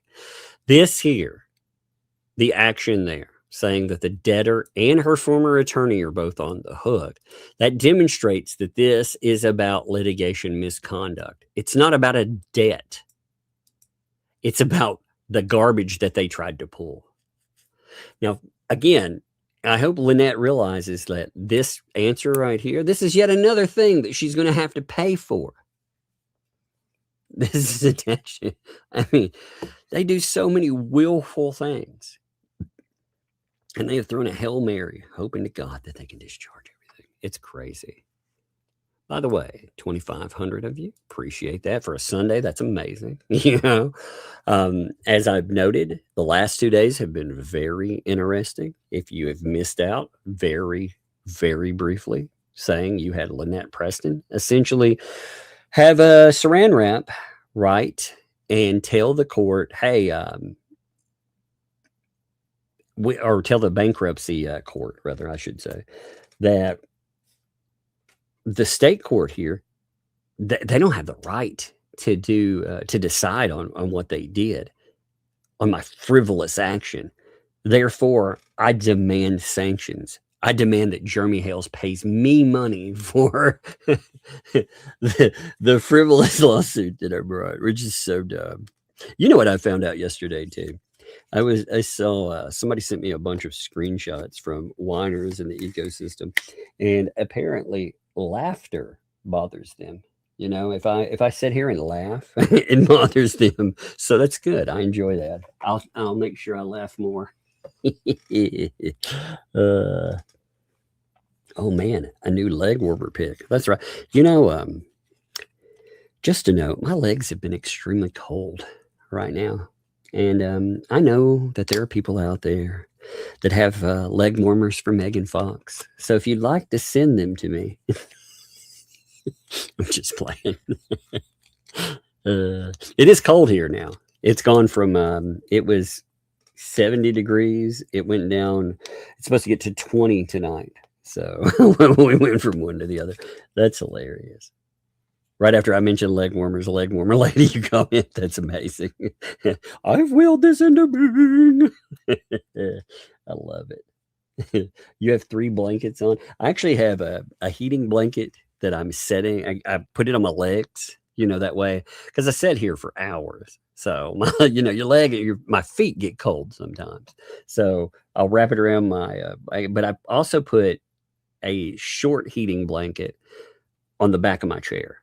So I get a twin to queen size, like heating blanket, put it over, and that way I can pull it all the way up to my shoulders if I wanted to, you know, as long as it's long enough. But if you instead of getting some device for the back of your chair, if you get one of those short heating blankets, they're about $20, and you put it on the back, it is the best back warmer comforter that I've ever had. You know, so just I find that to be a piece of advice for myself. I fall asleep sometimes. I have a hiatal hernia, so I fall asleep in a chair. And when I do that, I make sure that I lay like that too. I put something on my back and I put something on my front there. It helps. Give me 1 second. I'm getting a water. That's why I'm talking for a minute, and then we'll continue. I'm getting a water and I'm taking some meds because we're early today. So that's what's taking me a minute. All right, here we go. So the argument The automatic stay does not apply to sanctions proceedings against a debtor who has initiated litigation. A, the automatic stay only applies to actions against the debtor, not actions brought by the debtor. I think that is very clear cut. The automatic stay provision of a bankruptcy code is designed to protect debtors from the collection actions and to preserve the status quo for the debtor. However, this protection is not unlimited. That is a key component. It's not unlimited. They want to treat it like you can do anything that you want. Yo. Hey, what's up? I'm not staying. I just, I've been instructed to ask you what document you're reading. What are you reading? Huh? What document is this? Give me 1 second. It is Doc 84. From which case? This is the bankruptcy. Oh, this is creditor bankruptcy. Is this new? Yeah. This is brand new. Oh my God, where have I been? Yeah. Did you get lost? Yes. Yeah. Look, hey, let me give you a breakdown. Okay, so if you've missed out on the last 2 days, this is good. This is a Randy document too. So it's a response to. Oh my God. Oh yeah. Oh God. Last night I was going to try texting you, but I was like, nah, I'll just drop in. Yeah, we'll have a catch up on this tomorrow because this will be good. So yesterday you had Saran Wrap file this piece of garbage, which is terrible. He essentially he went to the bankruptcy court and he was like, "Yo, we need an emergency motion to enforce the stay because the state court, they decided against our frivolous thing, and even though we filed a frivolous lawsuit, we need damages." Oh my God! It is the worst thing. Shut up. Yeah, and look, like through here, so he'll quote a couple of times. He will quote some basic cases, but typically he doesn't quote any case law. Look at this. Of course not. Remember when the appellate court? Remember when the appellate court was like, "Did you even proofread this?" Yeah, that's what I was. I was like, man, in fact, tomorrow you might want to pull some of that. Like a few of those arguments where I didn't even know this was out right now. How did I miss this came out yesterday. Did I get these docs in my email? I feel like I didn't get them. Yeah, you did. You should be there. Yeah. I did. Okay. Yeah, I'm pretty sure. I'm pretty sure. But there are three. There is this document, which the fun thing about this, there's two things in here. Number one, the Saran Wrap, he says that she was, that LMNOP was forced to retain an attorney for this part. Now, as Susan Davis points out, that's not unusual, but what that seems to indicate is that this filing falls outside of what she is paid Saran Wrap for. He's wanting more money. And remember, Tina said more money. Wait a minute. They paid him $6,000. So something what could he need more money for when a regular bankruptcy is supposed to cost between like $2,000 and $3,000? And that's what he normally gets, $2,000. Yeah. Well, on top of that, Nick says, by the way, the case law would be devastating to them. Yeah, probably. Oh yeah. This is hey, what's up, Nick? Yeah, actually, if you want to read a terrible argument, again, you really should sit down and read this one. Asking again, imagine state court comes in and it says, that action that you filed. Again, that's the key there. The debtor filed. The state court, they came in. They said, we're gonna judge entitlement only. Can you get sanctions against this debtor? And they said yes. Now the debtor here didn't show up for those hearings or anything else, by the way. They just shirked the court. They treated them like, we don't have to pay attention to you. So of course they get a hearing. They get a hearing, and the court decides again, there's going to be sanctions, but we're not going to decide on that yet. We'll decide after the stay is lifted. Right. Yeah. So and he had no obligation to stop that hearing based on a bankruptcy stay. No, absolutely not. Because that was a case she brought against Jeremy, against Hales, and against Larry, and against the Grangers. Yeah, she brought it. You don't get to stay those because you're in bankruptcy. You don't get to bring lawsuits against people and then declare bankruptcy when you're headed towards sanctions. That's not how that works. But just in case, the judge was like, okay, well, we'll just wait to put any monetary value on it until after the bankruptcy. So he calls he calls their filing frivolous. He says it multiple times. He said, and it was a frivolous lawsuit. That's the key component to it. So again, the audacity to file. Not only they want to void the state court, it's a decision, but also they want damages from Jeremy Hales for a frivolous lawsuit that they filed. Are you kidding me? Like it just blows my mind. This is the most ridiculous thing. And then on top of it, the way that it's worded out. So Tina mentioned, and I totally forgot with everything else that we talked about, I totally forgot to bring this in. She said that not only was Lynette drafting everything, but that Saran Wrap wanted more money. He wanted more money to do I anything. can't believe he wants more money. Nick, stop screaming at me in the text. I see you in the chat. The main thing is the judge doesn't want to assess a new burden during bankruptcy. Right. Mm-hmm. All sanctions are punitive. And OMG, Megan, check your text. Yes, I am checking them. I sent you a text. I've responded. Well, and the judge makes it clear in this too, because the judge makes it clear in the decision that he makes that he notes, he read through the arguments, of course, but also on top of that, the court did its own independent research and they proceeded with sanctions hearing on the issue of entitlement only. That's it. Entitlement only. So they parked it at that. They'll come back. And as Randy points out in this, when you look, this isn't a collection action. You can tell it's something initiated because the decision in this was against not just the debtor, LMNOP, but also against her then counsel because they filed a fraudulent item. So again, you can't remove Jeremy Hale's rights to defend himself. He has legal rights too. And what they're essentially trying to do, they're trying to use bankruptcy as a sword and a shield. And it doesn't work like that. All right. So Randy's document, did you say it's 82? Doc 82? It's 84. It's 23 pages. All I have is 82. I don't have 84. I'll send it to you. This is annoying. I'll send it to you. Give me a minute. All right. Thanks. Yeah. Because I do I'll want send it while you're right here. I'll send it to you. Actually. All right, cool. Because I want to read it. Oh yeah, it's good. It's actually pretty. It's pretty good. I'm in 1 second here. I can't believe all this crap happened over the weekend. I know, it always does. What's crazy is that filing that Lynette put in, that one came up yesterday. I was like, man, that's amazing. I also want Nick to go and argue. Nick is sending me a voice text. Nick, I'm so tempted to push play on this right in the microphone because I'm live. Why would you send me a voice text when I'm live? I'm live. So do you want me to hit play? Is this for the show? I would listen to it first. Gosh. He would deserve it if I just. God knows but you wouldn't. But you wouldn't. Yeah. Okay. Hey, I sent that over. It should come. Okay, did cool. you get the one that she filed? Then did you get the I have 82. Yeah, which would be. I think that's the one she filed, right?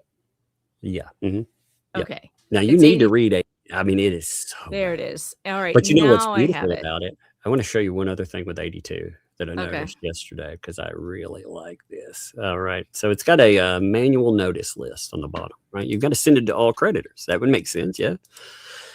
All right. Let's look at this creditor list real quick. When you scan it, we'll do this fast. Granger, Chase Bank. You have Financial Company, Cricket, Deanna West. There's the LLC, Foreman, Federal Credit Union, Hales twice, Cook, George, Bank, Financial Place, PayPal, Randy, Rex West, Sally Beauty, Shane Willis. We have another bank. We have DJ Radis, T-Mobile, Therese Granger, Verizon. Do you notice somebody missing? No, who's missing? Somebody really big and hefty. Oh, the walrus. Yeah, the walrus is for some weird reason. Why even though isn't she there? Yeah, well, why is she not included? I thought she was a creditor. Why isn't she being added to the notice list then? Because they know she's not a creditor. They're pulling some bullshit, getting her in there. I'm sorry for what's about to happen. I don't even know what that means. I'm sorry for what's about to happen, but the law pope has insisted on a link. He says he needs a short appearance, and he will, and then he'll be done. That's fine. He has something he's dying to say about this, and I don't know what it is, and he's confusing me. But yeah, how come? Why is Lisa not there? I thought she was a creditor. Well, that's what I'm saying. Like, why aren't they adding her to any new documentation? Why aren't they adding her to items that they're sending out to creditors? That's a very good question. Maybe because she hasn't. Why did they even let her in if she hadn't entered as a creditor in the first place? Because typically a bankruptcy court is not going to deal with something just insane like this. This is probably next level for the bankruptcy people. You know, they were probably like, what in the world is going on? You know? Yeah. This is crazy. When did these things drop? How am I missing that? How did I miss this? This dropped today. Oh, no wonder. I have been in a fog all day trying to get housework done. Right. I have been doing laundry and I've still not made a dent. How does that even happen? I understand that feeling, actually. And then I had these Christmas napkins that I got for Christmas. They were red ones. And one of them I didn't see was like attached to something. And I washed it in hot water with light clothes and ruined an entire load of clothes today. No.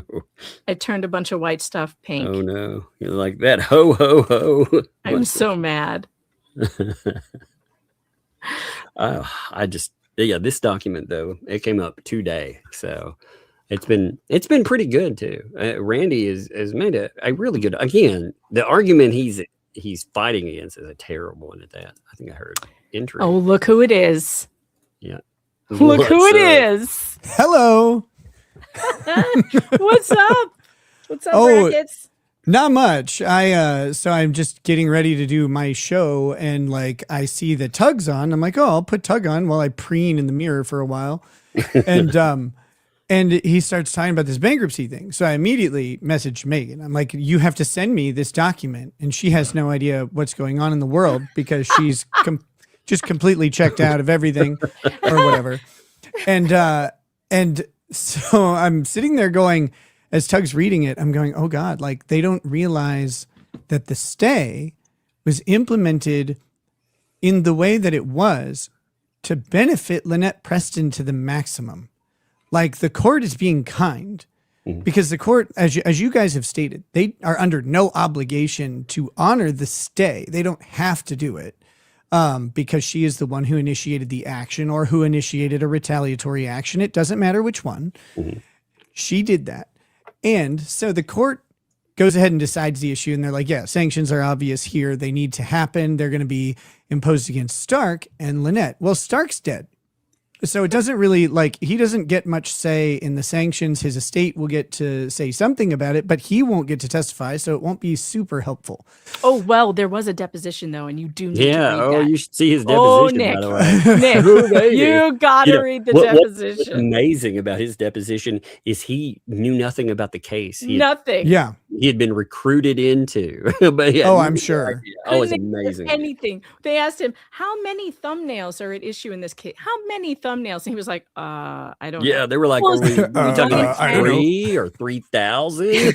He couldn't answer if it was between 1 and 10, 10 and 20, 20 and 100. No idea how many thumbnails. That was amazing.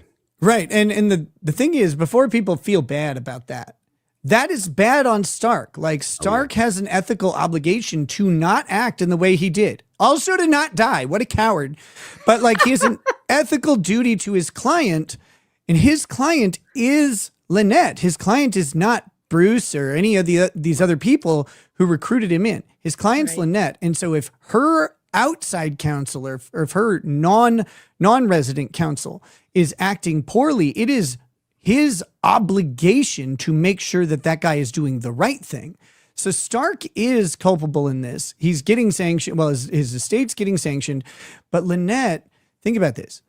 The stay is there because sanctions are punitive measures. Punitive measures rely on, one, the damage done by their actions, but mostly the amount is determined by the ability of the person to pay plus the amount needed to deter future bad behavior. Well, Lynette is going through bankruptcy, but until her bankruptcy is completed, she doesn't have like a court record of her ability to pay. Once she does, her ability to pay will be severely reduced because her bankruptcy will restructure her debt payments in a way that is consummate to her ability to pay it back, right? Like that is going to happen with any debt that remains that isn't discharged. And so by doing that, the court will then know what her ability to pay is.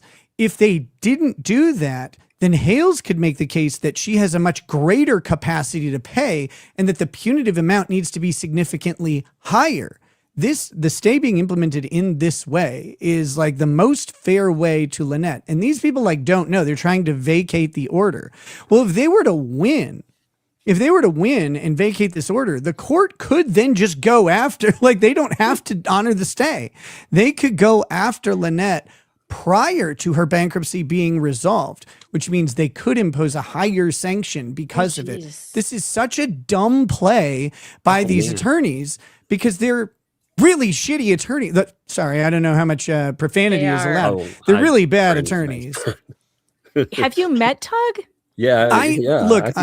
I've met Tug, but you know, there's time and place. Like I don't. If you want, I'll just go off on my own, Megan. Like, do you want me to do that? No, don't get him demonetized. Well, there's a difference in a Bubba Fest 3 a.m., right? And I have nefarious purposes for like coming on the show. I wanted to announce to the audience, the What the Hales audience, particularly something that happened that I'm not happy about. Uh-oh. What happened? A certain gay lawyer by the name of Bruce Matskin decided that his public picture from his website was a privacy issue and had my stream taken down. They did take it down? They did, but I have not appealed yet. I have not drafted my appeal yet. I will be drafting my appeal very soon. I will likely do it live on stream because I like accountability and transparency in the YouTube process. So when I write back to YouTube what I think about Bruce Matskin and his pictures, I'm going to make sure that everybody out there has the opportunity to see it. That's going to happen this week. And I don't know, like I'm a little frustrated by this one because that picture that I used is his picture from his commercial website that he put out, and he's involved in suing a YouTuber, and I'm going to make sure YouTube knows all about that, and I'm also going to call him gay and stuff in the response because I've seen him wearing that sweater, and I don't know if he knows he's gay, but I know he is. Yes, well, the neck sweater is always an indicator. You know, the sweater around the neck. Yeah. I won't say what I call it. That's a cleanup rag. That's what that is. I can't believe they actually took your stream down. Yeah, well, and again, does that stream exist on Rumble though? Oh yeah, that stream is still up on Rumble. And, they recommend not re-uploading the exact same stream. So I obviously wouldn't do that. But there's other stuff that can be done about this. But like I said, I have not appealed yet. The way the privacy process works on YouTube is you get a privacy complaint and they notify you about it, which they did several days ago. And then they decide if they want to take action or not. And they're not doing a review of everything. And they're not asking for information. So I responded to them in email, but that is not actually the appropriate way to do that. They then give you one opportunity to appeal, and it's through a Google form specifically. And so I have not filled that out yet. I have been waiting to make sure I gather my T's and I's so I can cross them before executing them. And I will be doing that live. I may have something helpful for you on that too. There is an email that Bruce Matskin sent to, I believe it was to Dave Neal, another YouTuber, where Bruce claims that he is famous, that he has been made famous through this. And I think that that might destroy his argument of a privacy complaint while he is running around telling people he's famous. If you want that, I'll send it to you. You know what? There's another problem with Bruce Matskin making a privacy complaint here, and I don't know how to put this, but I'm going to share a screen, and it's a screen of it's just an email that I got. If Tug would like to bring this up in just a moment here, and I think this is a problem for Bruce Matskin because I've never heard of this man before. But this was on March 14th of 2024. This is a long time ago. I wonder if you are interested in breaking a story on your channel. Oh, it's got it. It's got some stuff on it. You might have to, can you take a screenshot and... Oh, yeah. Sorry, I can, let me get rid of the... Since the chat knows it's an authentic email because they had a chance to see it, I'll just grab the text. The text. Sorry about that. I had not considered that because I don't, That's all good. To be fair, every bit of that information is out on his website. Right, which is why I didn't really think about it. Hold on, I'm just zooming in so we can see it in this other app. And then we'll pull this up. Let's see. Let me switch this. No, not that one. Oh, it's Chunkita. You'd think I know what to do at this point. Yeah, you know how to stream by now. Okay, we have the same problem. Okay, here we go. Hi, Nick. I wonder if you're interested in breaking a story on your channel. It's explained in the attached article, not published, and this op-ed I wrote last month. Mind you, this is March of last year. I believe this story will get picked up by legal media. The judge involved ought to be exposed for what occurred and the cover-up of it.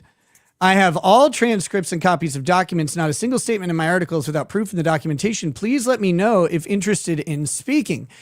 This man invited me to look into him. Oh, yeah, he did it to all of us. Asked me to do it. So to then come out and do a privacy complaint, I think is a little dishonest. And I'm going to make sure, of course, that YouTube is aware that he invited me to look at him, to look at pictures of him, to make fun of him. He said that specifically in a different email. He was like, also spank me while you do it, all that stuff. And so, yeah, all of this to say to the people out there and what the Hales, like, I know you've been asking for me to do the deposition, which I'm going to do. Oh, it's funny, man. You're going to love it. You will love it. The Minneapolis shooting kind of took over some of my attention because it's local and it's an issue that I know really well. So I've been talking a lot about that, but I have not lost sight in any way of what's going on here. And in fact, if I had, there was a hook that was just dragged into my mouth, like, because I could have let things just simmer. Like, this is, I've only done a couple videos on it. Like, I lose interest in stuff really fast. But someone made sure that they were like, they have my full attention. They have all of it. And I will be looking for all sorts of things. To round out and flesh out the story of the person. Oh, well, then you're going to need to know about mac and cheese. I am. I'm going to need to know about mac and cheese. You're going to need to know all about his mac and cheese case, which he is so sure is so full of corruption. And I'll give you this hint. Larry Foreman looked into it and was like, dude, just take your CLE classes. Just take the Yale. No, the best thing, like, he writes all the people, not just about it, but he writes all of the people that are involved in it. And he tags in another YouTuber who hates him. And he's like, hey, why don't you give them an opinion on me? And oh my God, the email that is written to all the people that are involved in that mac and cheese lawsuit is the greatest takedown I've ever seen. And he invited it. It was the most, I can't wait a minute. That. You know, it's funny. This is the story. That's the story, is the mac and cheese story that he's asking me to look at in the email. Oh, yeah. That's the one. Mhm. Okay. That's the one. I And wasn't if you sure if you had do- seen which and story. if Yeah, you yeah. do, That's what if he you- tried to solicit people. He wanted Yeah. people to come in and fight his fight for him for a while. And then when they didn't, that's my opinion. That's why he's suing Larry, because Larry was like, yeah, you can come on. And then Larry looked at it some more and was like, nah, Nah, thanks. let's not do that. So, Larry didn't really know what it was about because he's busy. And then when he had time to actually look at it, he was like, oh no, cancel this shit. This is Yeah. boring. and this guy's like, I will sue you everywhere. And then You he know? did. He has sued Larry twice. Mhm. Twice. Maybe I'm approaching this wrong. Maybe because I know that girl is watching. Hey, what up, Brucey? How you doing, girl? If you want to come on my show, though, like if you want to talk about this stuff with me, like have an erudite legal discussion, we can do that. And since we're both disciplined, like or whatever, like we both have licensure issues, it'll be just two gay guys talking. And let's do that. Let's set it up. I will respond to his email and let him know that I am fully interested in having him come talk about how unjust his discipline was. He can come do that on my channel. And then certainly, like if he wants to say anything about the Lynette Preston thing, I know he's going to be constrained. Well, he's not constrained because he's not representing her in this matter. So he's fully able to talk about whatever he wants. There may be privileged Quote, unquote, fired conversations him. between them. He was wait. fired, man. Yeah, you he was know? fired. Oh, that's too bad. That's Like, something that's that you unfortunate. haven't seen yet that you really need to see was the whole how he got fired off of the case. How could he be fired? He wasn't representing her. Like, what are we talking No, about? that was on there's a federal case. In federal court, And, yeah. he was pro hoc vice for a short period of time. Yeah. And he was representing them. And his behavior was so bad. There was a show cause hearing for him to show up in Pensacola and explain to the judge in person why he shouldn't have his pro hoc vice status yanked, or he shouldn't be sanctioned, or both. And Right. he refused to show up. Yeah. And he's And- probably scared He wrote because the it judge, was Florida. like- He wrote the judge. He was like, I'm afraid I'm going to be arrested. The filings are so funny. He should Nick. be, right? Like, because that would constitute the unauthorized practice of law, which is a crime that, I mean, it's typically not arrestable. They would cite you for it, rather than arrest him. But maybe they'd be worried that he would flee the state, not submit to the jurisdiction No, of the this state. is on. He did do everything properly. So there's a federal action as well. And Yeah. You need to It's catch the up to Fed federal one. action. The federal It's action the is Fed one the where biggest shit show. He was pro hoc vice in that one. He Yeah. is So not he in the did do state what he was court. supposed to. Sure. But in Fed court, he was for a short period of time until he screwed it all up to such an extent that he had to be fired off of the case in order to escape the judge who was trying to sanction him. It was so And good. instead of sanctioning Bruce, which the judge said he was going to, even though, especially because he didn't show up, he ends up sanctioning Randy Shockett $4,000 and telling Randy, and it wasn't even Randy's fault. I swear to God, when you see this, you're going to be like, what is this judge doing? He sanctions Randy for one filing that he doesn't like, while Bruce has put in like 26 different filings that are ridiculous, including calling Randy all these names and all this stuff. He promises he's going to sanction Bruce, but it's going to take him a while to write the order. How many months has it been, Tug? 6? God, 8? yeah. Yeah, it's been it was April, so it's actually been more. We're rolling around. So Well, and to be like, so the judge isn't bound by anything else that's going on, but he does have, a referral for ethics issues in this other case. And the judge might actually be taking their time to see how that resolves before they issue sanctions in the federal case, if they are going to. But of course, the judge could just be like, yeah, out of sight, out of mind. Who I feel knows? like it's that. I think it's out of sight, out of mind. He hates this case. He hates the people in it. He has been vocal about how he doesn't want to be the sanctioning judge, and yet he has no problem sanctioning Shockett Yeah. because Shockett's the only one who showed up. He showed Well- up to the show cause hearing. Civil federal cases can take forever. Ron Coleman has been representing Gavin McInnes against the Southern Poverty Law Center since 2018, and the judge just recently allowed the case to move forward past. I think they are attempting to do an anti-slap or something.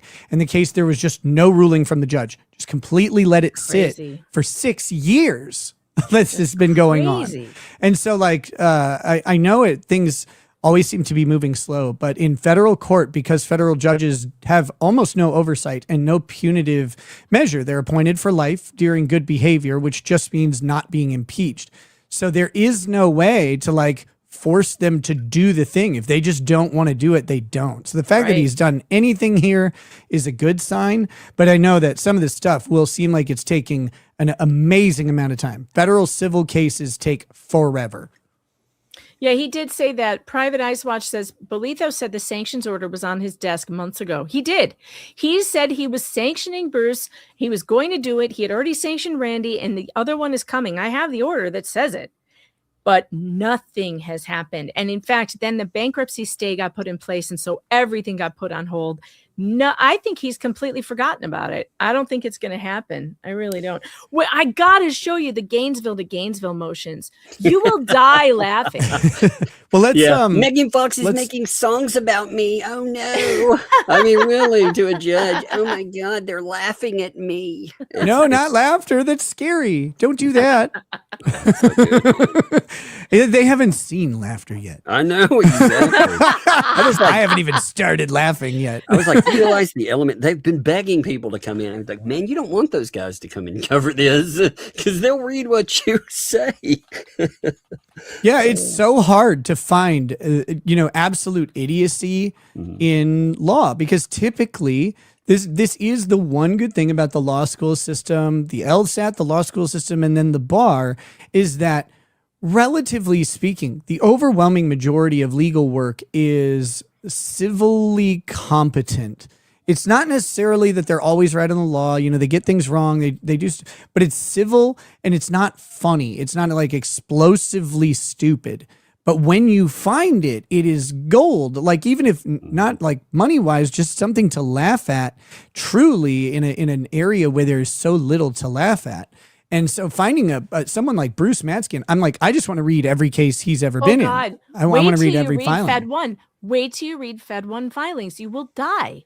They are insane. They are so insane. Nick, you would have content just if you cut. There are 100. How many documents in Fed 1, Tug? 176? God, yeah. Something like that? That sounds horrible. Yeah. No, there are so many there. But they're so funny. Like when he comes in, anything he files is gold, man. It is hilarious. And he gets madder and madder as it goes forward. My wife's arm is broken. I have to help my wife. Yes. I can't come to court. My kids have band practice. How dare practice. Yeah, you need to tell the court about those things ahead of time when they're scheduling stuff. Like that's what you got to do. And otherwise sometimes you have to go to court. Like you just have to go to court and miss, band practice that you it's like, I'm sorry, hire an Uber or whatever. This is coming from a guy whose kids do a bunch of extracurricular activities. But like when it comes to representing a client, I'm sorry, you're making the obligation at that point. So you're choosing to represent the client and saying that you can adequately do so. If you can't because your kid is banned, go back to the bench, bitch. Yep. God, so when are you thinking, what are you doing tonight? What are you going over on your show? I have not updated all the Minnesota shooting stuff, like the point of view camera from the cop. And then I'm not going to bog you guys down with this because some people aren't going to be interested, but there's a case that is cited by a lot of people in this argument, and it's Barnes versus Felix. And it's about putting the officer putting themselves into danger. And it's also about, context around the decision to use deadly force that goes beyond the mere moment. This is a change in the law. And so this case came up through the Fifth Circuit. It's about a cop who jumps onto the window of a vehicle. And then he can't see inside the vehicle because his legs and pelvis or whatever are like in the driver's face. And he's like riding on top of it like Bruce Willis, right? Like he's holding on to the top of the car, and he ends up having to draw his gun, and without seeing, he shoots into the vehicle and he shoots the guy twice and kills him. And so a lot of people are confused because in this case, the Supreme Court said, okay, you can't just look at the moment of the shot. You have to look at everything leading up to it, all of the context that goes into it. Well, so then they sent it back to the Fifth Circuit. And that's where everybody stops reading because they're like, okay, well, now we know that the reasonableness of the officer is based on more than just the moment he pulls the trigger, which it already was, but there's a little bit more to it. But that's the takeaway. And the funny thing is, if you go read what happened in the Fifth Circuit after it went to the Supreme Court and back down to the Fifth Circuit, they send the biggest middle finger to the Supreme Court ever and find the officer obviously not guilty, obviously not responsible for excessive force, even though he put himself in danger by literally jumping into the window of a moving car. They still say that under the circumstances, the totality of the circumstances, the officer acted objectively reasonably in the entire case. And it's beautiful. It absolutely obliterates the dumb narrative because everybody thinks, oh, well, if it's a reasonableness standard, then my version of reasonable is what's correct. Right. It's like, no. Your version of reasonable is correct, but so is this guy's version and this guy's. Reasonable people come to different conclusions, and all of those reasonable conclusions are reasonable. All of them are valid. They don't have to be the only valid course of action.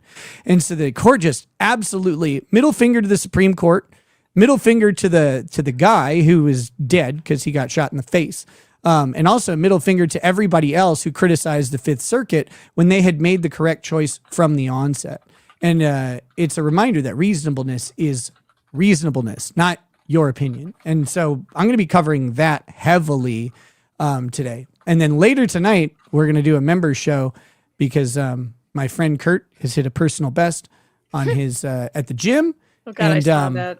And, you know, there's some other characters to talk about, you know, like, well, there's a Lipsy lady that some people find interesting. And so I might be talking a little bit about Oh my God, her. you have to talk about this. So their newest argument is that we're all felons. All of us, like Megan. Oh yeah, we're only one of us, only me.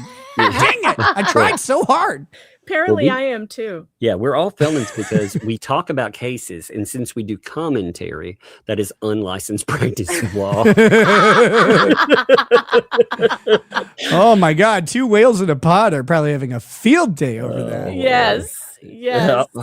How Tug, did we miss 2 whales in a pod? How did we miss? That is absolutely hilarious. No. Hey Tug, it was really cool meeting you in prison though. That was awesome. When you were like, man. Yeah, when I was trading you like my cupcakes so you would tattoo me and stuff like. Yeah. Your hair's like back. If they ever shave it, they should look at that awesome tattoo that you have back there. Yeah, I know. When you were like, you're like, hey Nick, what kind of tattoo do you want back there? And I'm like, I don't know, Tug, like a big dragon or something. That'd be cool. He's like, I only draw penises. Yeah, he was like, well, I wanted like the Cape Fear scales, but with more penises. I was like, well, okay, as long as it's that's all under the back of the scalp. That's why I keep my hair long.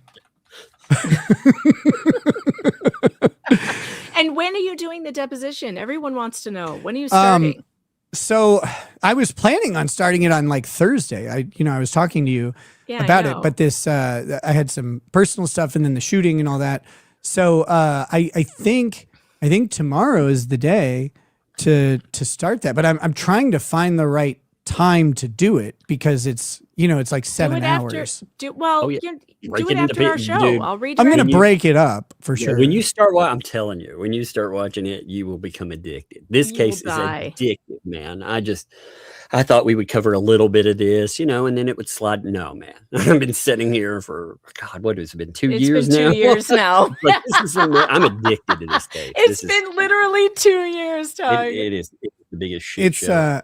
It's 7 years ago.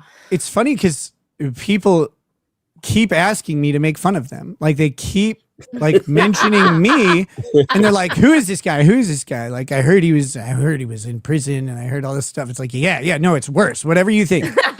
And so keep talking, I guess. Like keep inviting me into this because I have had people message me and say, hey, like, are you gonna really get into What the Hales? Like it's a thing. I'm like, I don't know. It's like a whole lot. So I don't want to get like, I don't want to become just a What the Hales channel. And then someone's like, oh, that Nick guy, he like murders possums. I'm like, what? Okay. Like I'm okay with this. Like where'd that come from though? Like I want to know all these stories keep coming from. I'm like, God, I sound so cool. That's what I'm saying, man. I was like, if you believe 20% of that, I am a monster, you know? Exactly. And I have met Tug. He's a monster. Like everything. Absolute monster. Right, he wears that mask because it's got a Hannibal Lecter thing underneath, just so he doesn't eat children. Yeah, it's got a dribble guard, actually. But you're gonna like it so much. You're gonna like the deposition. Did you even watch the little clip I sent you so you would get a little taste? I think I did, like a while back when you sent it originally. I don't think you did. You're lying. If you I might be, but I think I did. Lying. If you had actually watched it, you would already have been covering it. You'd have been like, got her screaming, I plead the fifth in her own case. In her own case. I mean, it's amazing. I'm going to teach her to plead the eighth. Like, no, yell this. This is way better. Plead the eighth. My mom died. And he asks her, he's like, so your mom died? My mom didn't die. You know? What? Why would you say that? It's the greatest thing ever. Fleece had told everyone Nick wasn't going to do anything with What the Hales. Yeah. Why? But they also blame me. They say I dragged you into this. And I'm like, oh my God. No, that you were getting no paid idea. by her. I was like, man. Oh, yeah. Whoa. That I paid you. No, you haven't paid me yet. Come on. Pay up. Where's that money? But the funny part is, Nick never listens to anything I say. It's literally these idiots who are dragging him in. Volpe emailing him was the thing that got him talking about it. Bruce emailing him is the thing. And now Bruce taking down his video. I have nothing to do with any of it. It's them. Blame them. I like, Barbara says, they said Nick left the Hales. I think I heard that Lips's husband said something like that too. Maybe I misunderstand who that was. Lips and chips. We call him Doritos and chips sometimes. Yeah, Doritos, apparently. I believe he's the guy in the so again, I haven't done the research because I don't want to. There's a video of her with a guy in a dog mask, and I believe that might be him. Maybe that might be him. Remember, I think I showed you that one. The one where she's talking about drinking out of a dog bowl. Yeah. Right, I believe the dude there is. We think that's him. And he was on with the Whales the other night, and he was wearing, now this very serious attorney, Nick, is sitting next to his crazy wife in her wigs and her crazy makeup. So Doritos is Lips's husband. Yes. I just want to make sure I'm caught up. Doritos is Lips's husband. Sitting next to her wearing a green fuzzy hat in order to appear to be a mushroom, because that's the thing that his wife has accused Jeremy Hales of having, down there, a mushroom. She's accused him now. It's gone the way you expect with of crazy SA. people. SA is going to come in, of course, and he thought it would be a smart thing as the lawyer in a lawsuit, not just her husband, but as the lawyer facing off against that, to dress himself up, as a mockery of a man's, It makes it really hard to suggest that you're being harassed or whatever, and especially, so this lawyer, is he involved in the case at all? He is he's representing Lips. Yeah, I mean, her in a case where we are suing her. That is a really bad thing to do. If you're the client, you can say kind of whatever you want, but the lawyer has rules of decorum when they're engaged in the forum, when they engage with the tribunal. And so once you're in court representing someone, you are willingly sacrificing some of your free speech rights, right? That's the contract of your license, and it's the contract with your client, and it's the contract with the court for your permission to practice. And so you cannot just start making fun of the other side. You can't say you really have to moderate your language to make sure if you're using profanity, it's because it's relevant to the case, that it's involved in there. There are rules that you have to follow. You cannot just be a dick like I am once you start representing someone in court. And so for him to start talking about the other party or, anything like that in a derogatory manner, that's not his place. And that can get him in a lot of trouble really quickly. Well, none of these people care about getting in trouble. Obviously. They have so many lawsuits. Oh my God, against them. Well, we'll see. Oh, she go is ahead. sued. If you ever go through her stuff, like she is not only accused, Jeremy Hale, she accused her father of SA recently. She accused the guy sitting on the panel with her husband of DV. In fact, I think their divorce stuff is still going on. It's still pending. They had a divorce action, which is odd that he's representing her, and that seems like a conflict of interest. But huge. Yeah, so I could see a problem there. But on top of that, she has sued clients, she sued ex-workers, and then she drops them. She's actually made a statement before that she likes to bring up lawsuits, put them on record, and then drop them because she doesn't want to go through the court. It's essentially for SEO. And yeah, well, what a genius. But that's funny. The first lawyer I ever covered on my channel is the America's worst dog bite attorney, Kevin A. Landau. He's a Michigan/New York attorney, and that's something that he did with relative frequency. But see, he had this added flair. He would always get his clients in trouble with sanctionable actions, and then he would piece out of the case. The client would get sanctioned, and then he would sue the client for work that he had done. So I don't know if people know how this works, but if you're a lawyer and you take a case on contingency, you say, "Oh, I won't get paid unless we win and you get paid." But if you are terminated from the case, if you have reason to withdraw or whatever, and lawyers come up with that reason really easy, irreconcilable, like similar to like a dissolution of marriage, basically irreconcilable client communication, for example. Wait. So if I get, like this actually ties into what we're discussing with Hales too. So if I have a contingency in place and I get terminated, I can go after the person who terminated me?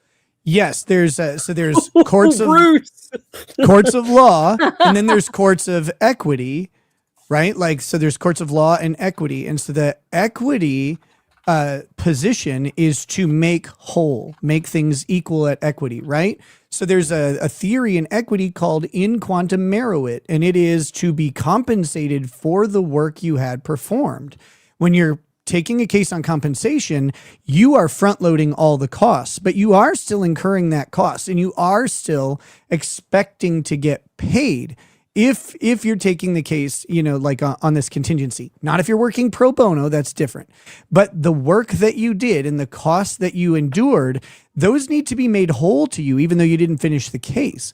And so if you took it on contingency and the relationship is severed, you can go after the person for the money that they owe you, that you put in and the hours that you put into the case. Absolutely. Same thing if you hire a contractor to like redo your bathroom, they do 70% of it and you fire the contractor. Well, the contractor's like, "Hey, I put in a bunch of work," right? Like, and you haven't paid me. You have to pay me at least a 70%. Well, like you have to pay me for this amount. Bruce had a contingency agreement with the people who fired him with Lynette Preston.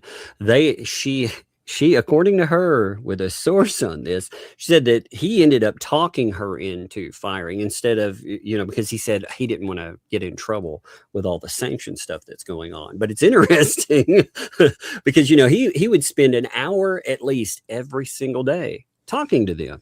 It was like, my God, running up cost. Yeah, he's running that up big time.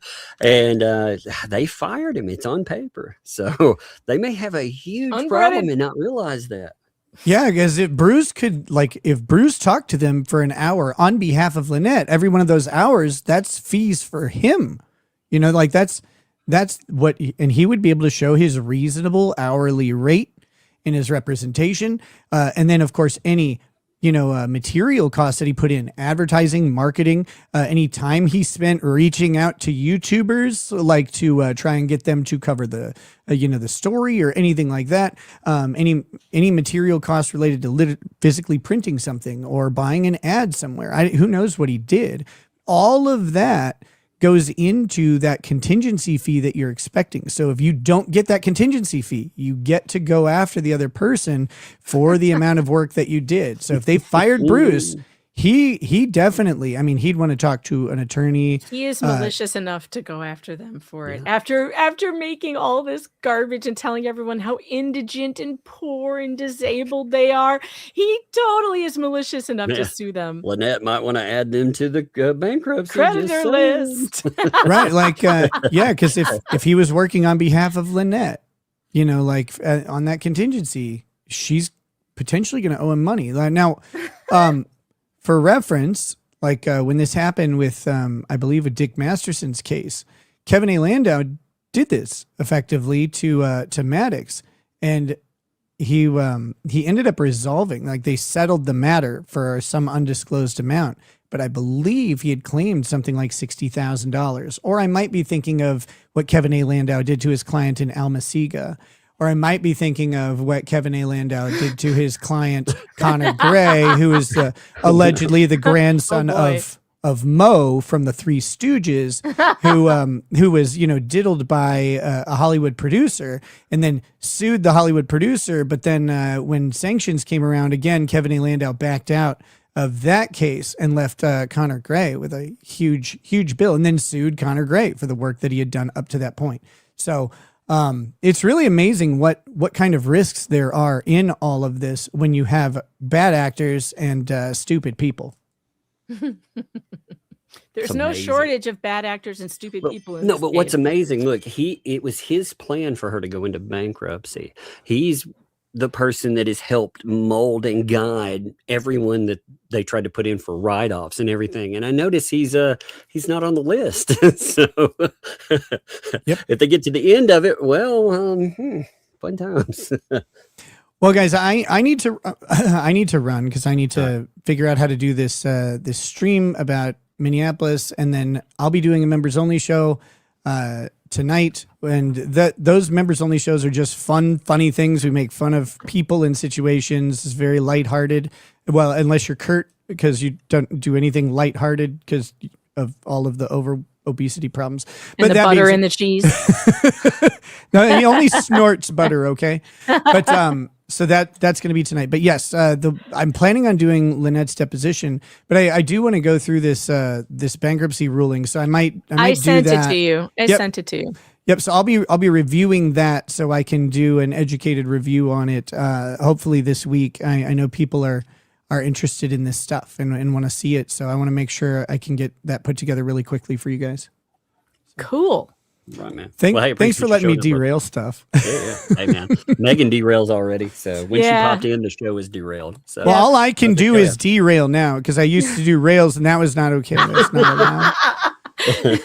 No rails, only derails here. Just a personal thing, like real quick. 271 days sober today. So. Congratulations. So my last drink was April 15th of last year. Hey, that was my birthday. Oh God. Yeah, you were born on No Freedom Tax Day. Day. Can you believe it? I know. Also, the Titanic sunk on April 15th as well. So yeah. No. And Nick took his last drink. I did. But yeah, so I don't always think about it, but I did, I checked yesterday. I was like, I know I got to be coming up on like 275 or 300 days or whatever, looking for those little milestones. And it was like 271. So, trucking along here but things are going great. And like, I actually feel nice and healthy and stuff. So it's good. You look good, and the show's been great. The show's been hilarious. The chat's really enjoying it. So they're going to be over the moon if you start that deposition tomorrow night. So keep me updated if you're going to do that, so I can redirect. Yell at I will redirect to you and stuff. Yeah, I'll let you know for sure. All right, bro. All right, guys. Thanks a bunch. Have fun. Bye. That'll be so funny. I know. I was like, what is happening? Why is my phone blowing up? That's hilarious. Let's see. You were on. I'm on page 11. There's no way I'm doing 13 pages. I'm sorry. This is all my fault. No, actually, I think one of the best things that came up out of that was, we were talking about the bankruptcy. So this is actual bankruptcy discussion, and having Bruce fired could potentially be an ulterior motive. I mean, that's wild to think about. It never dawned on me for a moment that could be an issue. Well, they haven't listed him though as a creditor. No, that's what I'm saying. Like he guides them toward firing, not just, because he says, oh, that'll help him out or whatever, according to Lynette.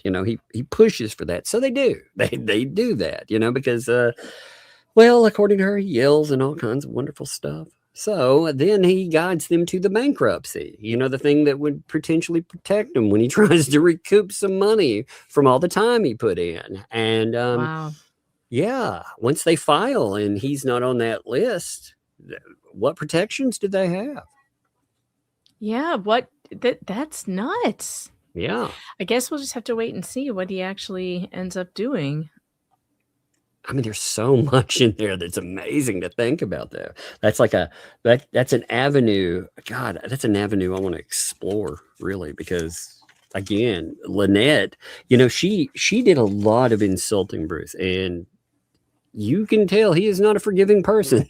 So yeah, no, he's not. He's very malicious. And in fact, he's gone up against other people that he has first started out working with or helping. So yeah, I could absolutely see him going after her for sure. For sure. Did we start a bankruptcy file on the Dropbox? I don't remember. I don't think we did. I don't know, because it didn't think it would be this amazing. Me either. How are we already up to document 84? This is nuts. I'm telling you, 82 is amazing, though, because looking at this, again, checking this thing out, right? When you look through for citation, like he's not they'll throw in stuff. It's the same as me being like, yeah, over in that book right over there, the answer is right over there. I mean, he doesn't cite anything. Look at this. He'll throw in basic stuff. I asked ChatGPT about this. I was like, hey, is this AI? And it was like, well, it may not be AI. Potentially, because you can't say for sure that it's AI. But what you can say on that is it definitely is boilerplate.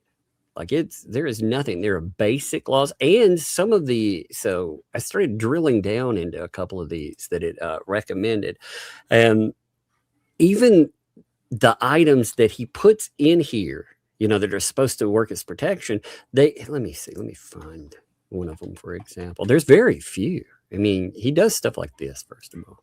Like he'll have a paragraph like this, counsel cited these for the proposition that the automatic stay provision only applies to actions. Well, these cases don't support that. Look, there's nothing that they quote in there that says it doesn't support that. There's no quotation, no nothing.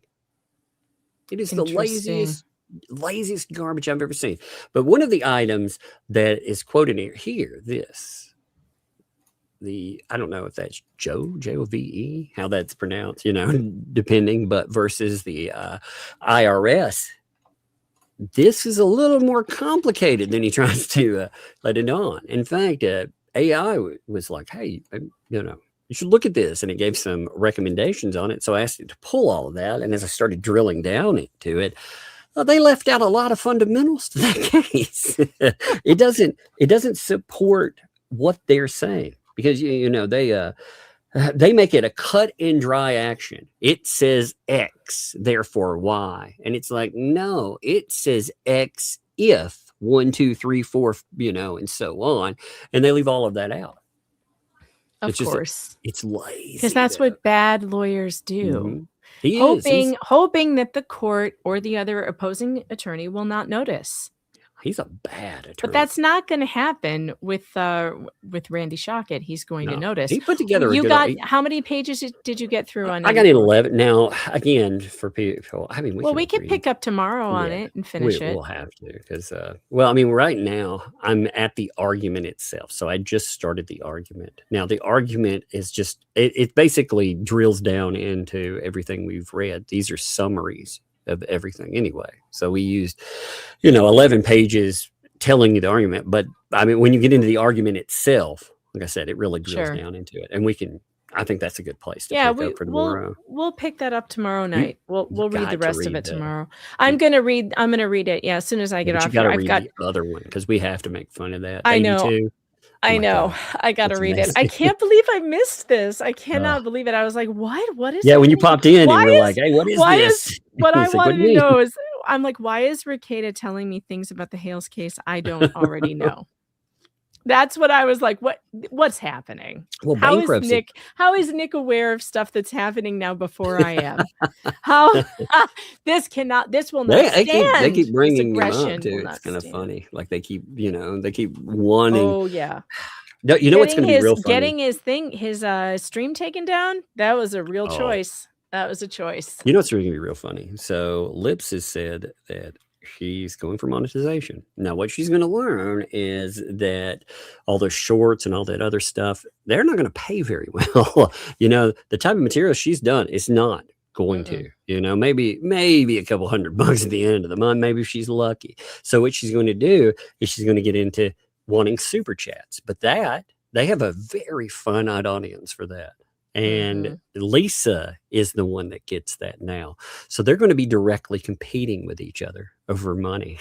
How do you think that's going to go? Yeah, it's going to be hilarious. Oh, it's going to be beautiful to watch. I'm like, oh my God, I can't wait. Oh no, because you know what they're going to, they'll end up arguing behind things and it's just going to blow up because I mean, you're talking about people.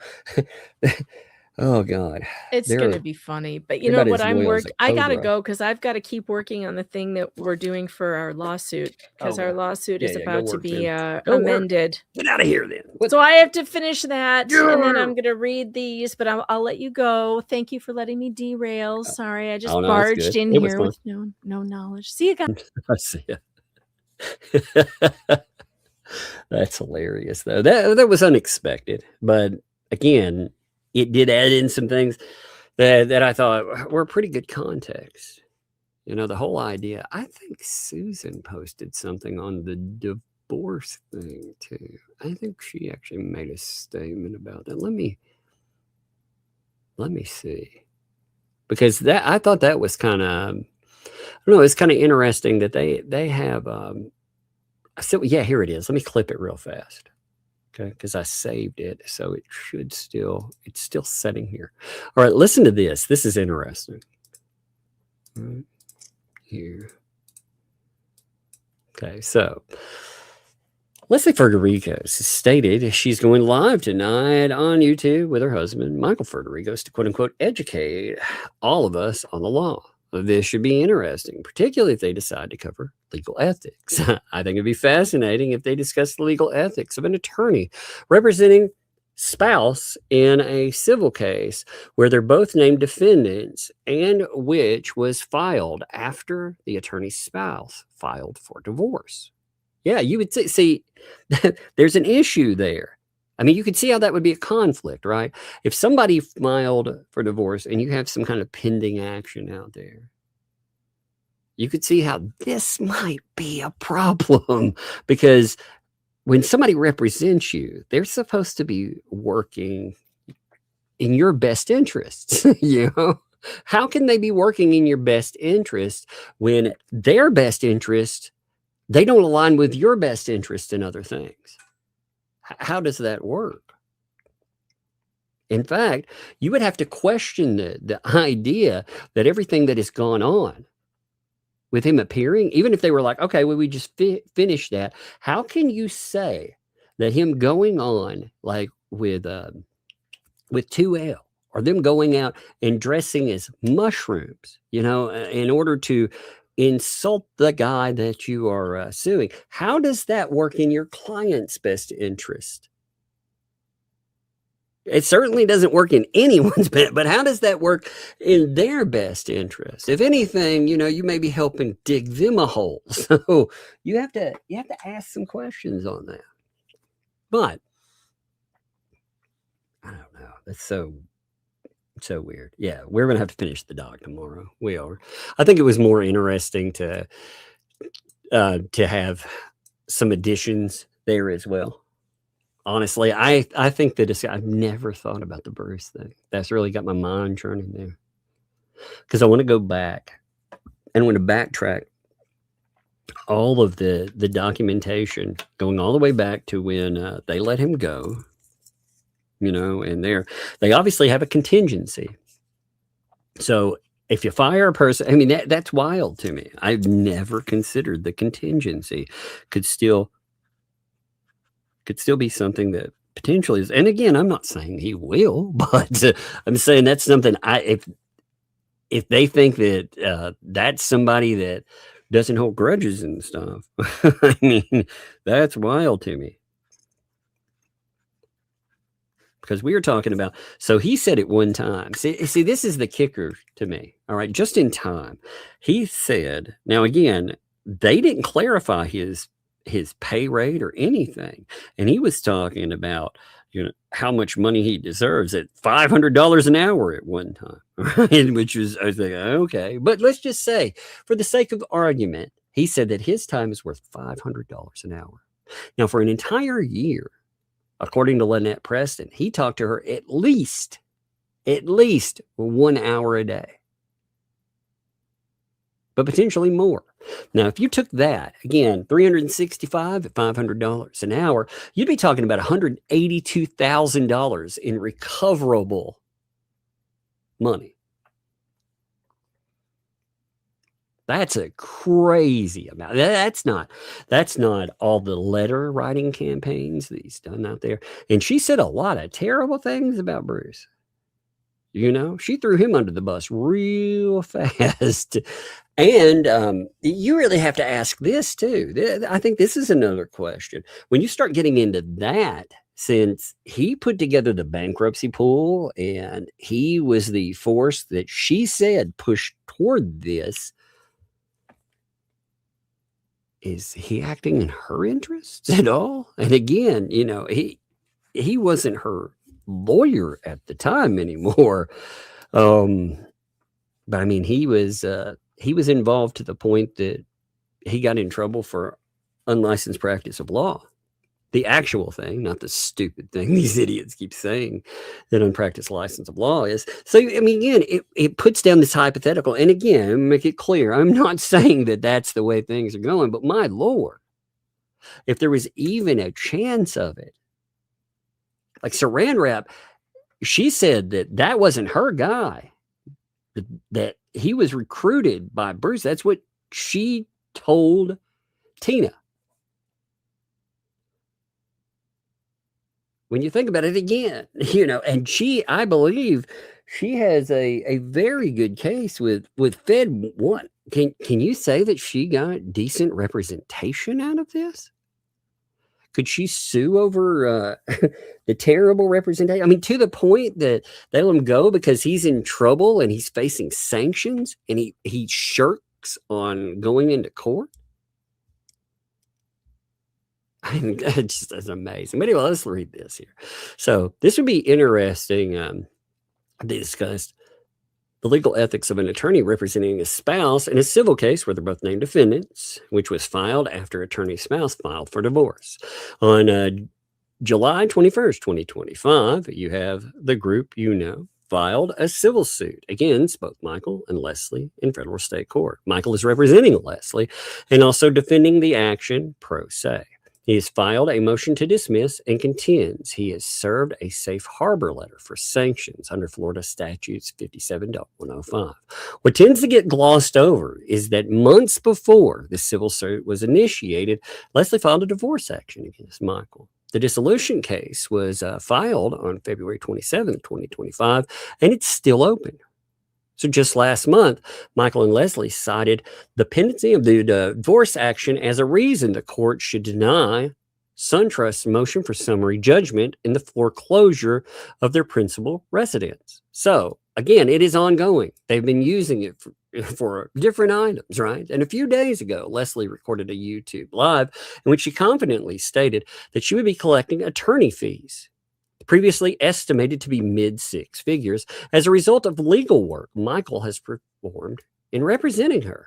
A screenshot of the transcript is added on to this. Of course, I don't know if I grabbed that. This opinion was based on her educational background and legal experience. She also stated that you should trust her, but should you?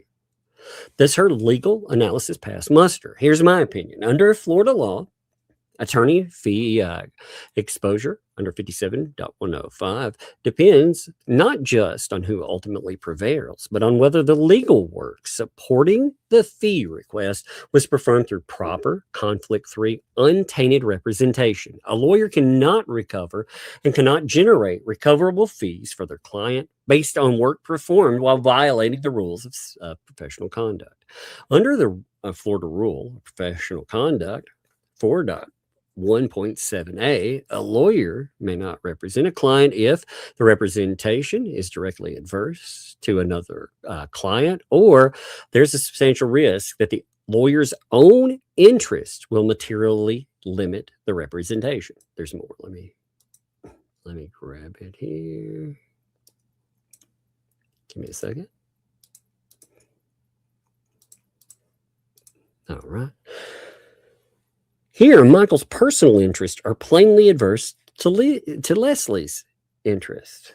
They are in an active divorce litigation. Divorce creates inherent adversity, even before equitable distribution or support issues are resolved. Moreover, issues like fault, finances, credibility, and allocation of responsibility may directly overlap with or be affected by the civil case, and strategic decisions in the civil case, like admissions, defense, settlement posture, blame shifting, could benefit Michael at Leslie's expense or vice versa. Even if their defense appears aligned on paper, Florida ethics laws look at actual and foreseeable adversity, not surface alignment. So this is a non-waivable conflict, and the representation was tainted from its inception. My crystal ball tells me that no one will be paying Michael's fees based on his representation of Leslie. Michael also cannot recover quote-unquote attorney fees based on work he did representing himself. The only thing potentially to be earned is a bar referral, stricken pleadings, and an uncomfortable lesson in how quickly a court door can close once these issues are brought to the court's attention. Now, what was that phrase 2L issued? Oh, I remember. It was TikTok. I thought that was a good post. It brings up some very uncomfortable items, as far as everything else. It's just a wild setup there. Oh, by the way, so I wanted to note this. Yesterday, the kids went skating. They went roller skating. And the little one, apparently, after about 42 minutes, the little one was like, nope, I've had enough of this. He's like, no. And she was appeased by food. She's like, ooh, pizza, ooh, a Coke, ooh, and so on. So, she was like, ooh, getting some junk food. So apparently, she came home last night and she was really wired up. I was like, oh Lord. But the oldest had a great time. She was talking about, so for food, skates, and everything for 2 kids, right? My daughter paid for part of it. Her part, again, she bought some pizza over there and some other food and stuff. Her part that she paid $65 out of pocket. I was like, my Lord, because on top of that, like I paid entry, so entry would be $20, and then other stuff I haven't even come to. I was like, man, did skating for 2 kids cost over $100? That's insane. Oh Lord. But they had a great time. Well, the little one, like I said, she got tired of skating pretty fast. The oldest had fun. She got to go out, skate, show off her outfit. She got a belt at, of course, Hot Topic. I'm like, oh my God, I hate going in that place. I very much. I hate going in there. The only thing I like going in there for is every now and then they'll have like a Silent Hill item.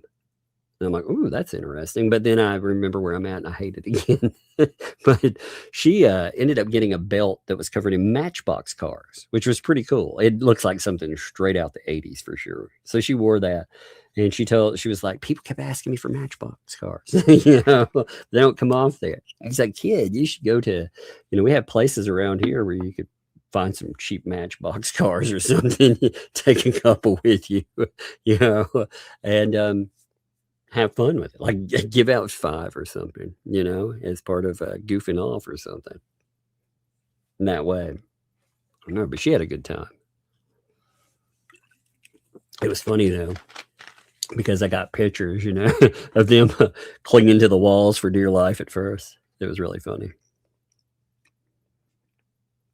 Well, when I go to skating with her, yeah, I must.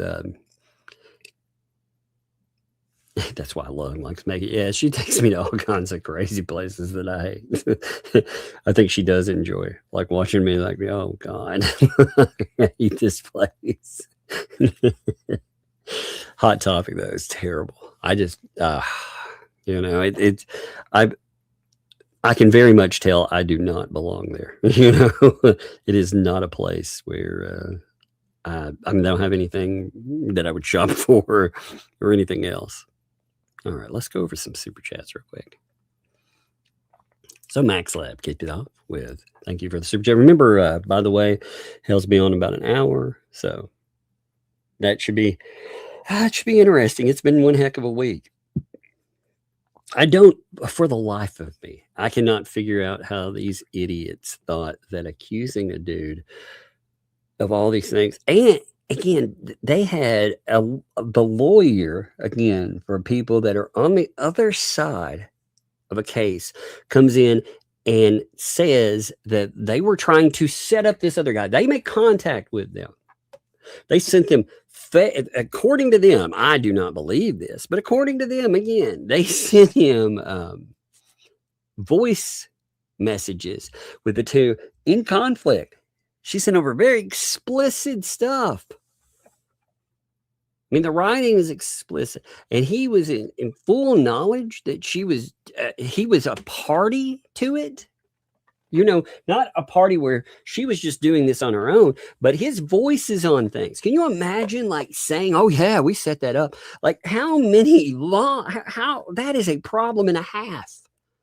The idea that you're trying to shop this, I believe that's damage control personally, but I kind of like their explanation for that as far as a court. I like it quite a bit as far as a court. I mean, holy crap. Because what it makes it sound like is all these people that are being sued came together. They approached this guy. They tried to utilize something explicit in there for the purposes of coming out and accusing him of something horrible. I cannot believe that when I saw that they were walking the lawyer into it for that, I thought, are you kidding me? Why would you think that's a good idea? And I'm sure they'll have plenty of damage control. Again, something talked about publicly versus privately. It's different. Like I said, I think it's going to be really funny when the ecosystem, they're fighting with each other over super chats because it's slim pickings. You already got other streams going on over to it. Like for me, for example, I try not to stream now Sundays. Again, I switch my time. I try not to hit, but I don't know who's going to be on, so I try not to stream over anybody.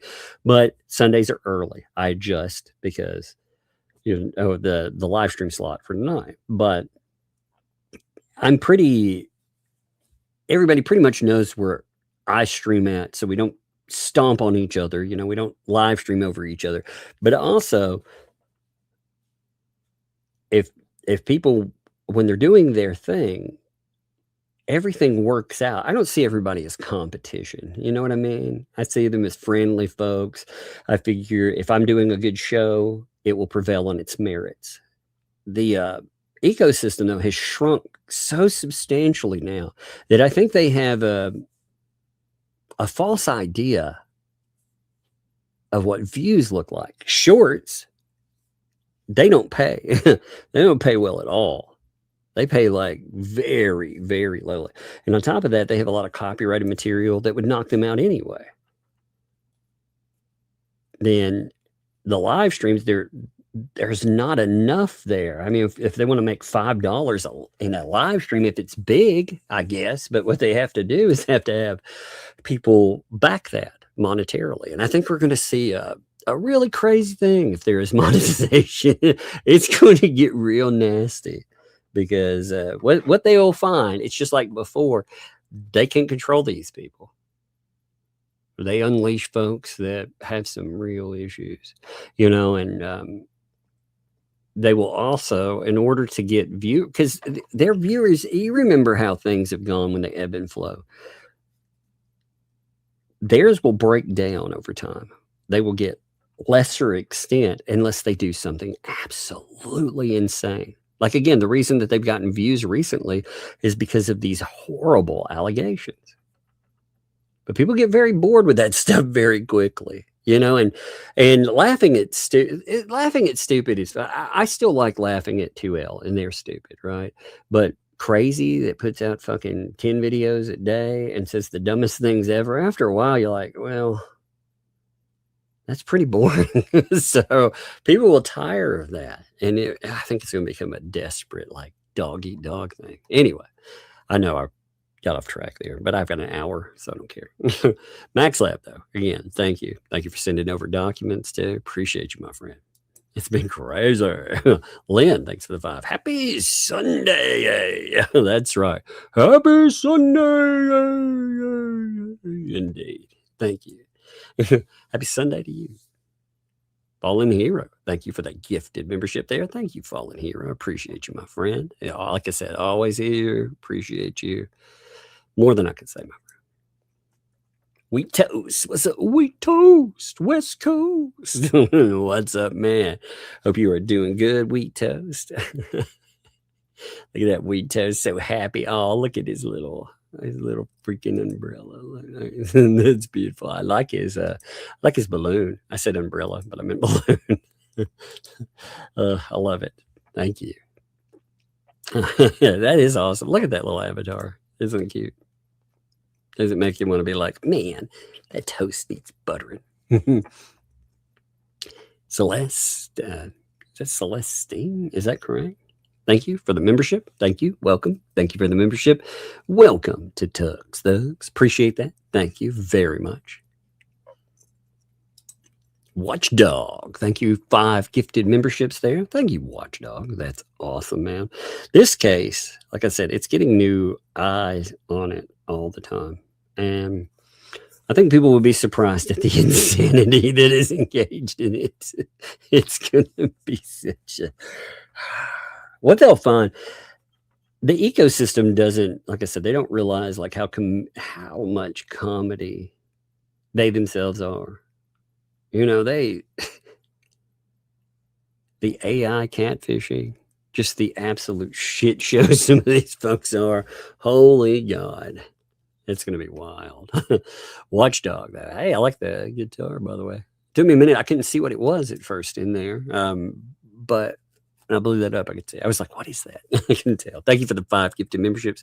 Appreciate you. I always wanted to learn instrument. I have the fingers for it. My fingers are very long, but I'm just kind of, I think, lazy.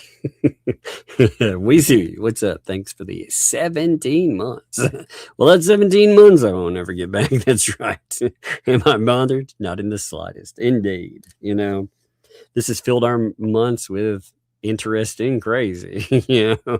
Wheezy also dropped a gifted membership. Thank you, Wheezy Wheels. That is awesome of you. Much appreciated. Like your doggo there, by the way. It's cute. Yeah, thanks for the 5 months. Love you, Megan Shows. I go here for truth with a lot of humor. Indeed, indeed. I had a lot of fun. Like I said, I planned on giving myself enough time to do the document today, but I think what came out in the middle of it, again, we'll finish it tomorrow. But I think the discussion that happened in the middle of it, I think it was interesting. Yeah, I think when you get into talks about bankruptcy is one of those fields that I don't know that much on. So I think when we have the talks about that, I think we really find out a lot. We find out more about the lawyers, and for a lay person, you can look at what they're doing and be like, yeah, this is garbage. This is not working out. But for somebody that can, again, push or drill down into the law itself, what a mess. What an absolute mess there. And I'm glad that we can do this stuff and be fun too. Wheezy, thanks, 5. Sorry, I need to bounce. I need to head over to the ER to get checked out after taking a tumble. I hope you're doing okay. You're Wheezy. Let me know how you're doing after that. You know, prayers for you. You know, but let me know. Of course, I'm hoping that everything works out okay. I know the ER. If anybody talks to Wheezy directly, again, I'm not sure if Wheezy is. I figure if you went to the ER, you're probably still there. But you know, I do want to know how you're doing. Something to bark about. That little dog, man. Look at that avatar. Like it's like, I love that side eye. It's hilarious. Thank you for the 5 giftos. Also, on top of that, again, check out Something to Bark About. I enjoy their content. I think sometimes you need a palate cleanser. You don't realize how much, these people they can be exhausting for anybody. Especially when they do the craziest stuff, the most horrendous stuff. So just keep in mind, there are, again, other things are palate cleansers. Like take a moment, get away from them for a hot minute, enjoy, make sure that you're enjoying the shit show. If you ever get to the point you're not enjoying the shit show, take a palate cleanser. And remember, ultimately, too, the shit show, like I remind myself, this is not like they want to threaten to sue people just because they cover and they laugh at these people. Fine. They can try that. But ultimately, these idiots, the stuff that they've done, we'll see how it plays out. It's going to be one heck of a show. But always, remember, keep up with things that are happening. I appreciate the people that do that. But if you start to burn out, again, palate cleanser, something to bark about, something good to do that with. Sims yesterday's vintage. Thanks for the 2. Hi, Mom. Indeed. My mom was so funny with that. She did message me back. Baby Pixie, what size shoe do I wear? I do storage units and give us 2 well, I have a huge foot, so I have a size, typically, it's US size. So I know we have people that are all over. So US size, it's typically a 14, but it depends on the, it really depends on the shoe. I have a narrow foot, but like I said, it's typically a size 14. That's what I'm wearing. I can find a shoe every now and then I can use as a 13. Some of the base sizes out there, like some of the just regular name brands. Sometimes they run small, and then I can go all the way up to a 15. But typically, like I said, it's a size 14 shoe. Tug wears canoes. I do. I have big shoes there. Inspector guy, you wear a 15. Yeah, I wear a 15 in specific types of shoes. I typically wear a 14, but like a Nike, some of those Nikes out there, they run so small. It's like, man, my foot, did it just grow? Yeah. But I found 14s work. I hate shoe shopping. I hate to try on shoes. So yeah, if somebody wants to send over a shoe, I'll try it. If it doesn't fit, I'll, I'd probably, whatever you'd want with it. I'd give it to people who would wear it for sure, but I wouldn't do that unless it didn't fit my giant foot. I'd appreciate it. Anyway, I say that because I hate to, anything that people give, I love to keep because of the ideas behind it. But if something doesn't fit or something, I would want to give it to someone who it would. But yeah, thank you for all the hi moms, by the way. I thought that was funny. Celine, thank you for the $2 super sticker there. Appreciate that. The super stickers again for the kids. Love that. We got another super sticker too for the leg woman lady. That name cracks me up every time. Thank you for the super sticker there too. Thank you both. Like I said, I think that'll be. Selena, I like your avatar, by the way. I love those freaking Muppets. They're so funny. But leg warmer lady makes me laugh as well. That name, Philip. Thank you for that 10 there. Hello from New Zealand. Enjoying your stream. Well, I appreciate that. Hello, return from Tennessee. You know, I appreciate being here. One of the things that I do like on Sundays is we start hours early. So, you know, we can actually catch other time zones. I think that's nice. Andre, thanks for the 2. LP is far down the rabbit hole. There's no way back. No, by now there isn't. You know, that's the problem for LP is I don't see a way back. She has absolutely dug herself so deep in her positions that there is no way that she's going to be able to climb back out of this hole. Like, how would she? I mean, ultimately, and again, this is her fault. I'm so careful in the way I say this because I never want to take blame from her. You know, yes, these people, I think that by herself, she would have had limited ability to do damage. But you brought on certain people, and these certain people, they recruited some crazy individuals.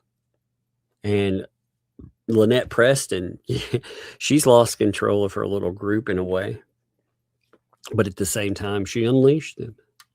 I mean, it's on her. I know that she doesn't like that, especially. She doesn't like hearing that. Because she doesn't like to hear about culpability. She thinks when they turned on her and took her money, that somehow that's a separation for liability. But it's not. You know, if you unleash people and they do, if you recruit people to bother someone and then you're like, oh, I can't stand them anymore, I don't want anything to do with them, but they go out and they do harm to the reputation or they do physical harm to the person you put them on, it's still on you. It's a problem. So yeah, she's so far down the rabbit hole. She's got some problems, I think. James, thanks to do. Check email and enjoy for leg warmer pick. I see this. I love them leg warmer picks. They're funny. Megan was, it's so funny. By the way, I've got a random question for you guys. Do any of you use, oh, that is hilarious. So I'm going to send that to Megan. That's really good. I like it. Do any of you ever use Temu? So I picked up a thing on Temu the other day, right? And you know how they do the 1 cent deals? I'm curious what people end up paying for those 1 cent deals. I was like, they're charging you well over that. But I'm curious if any of you have ever gone down the 1 cent deal and what you ended up having to actually pay for those items.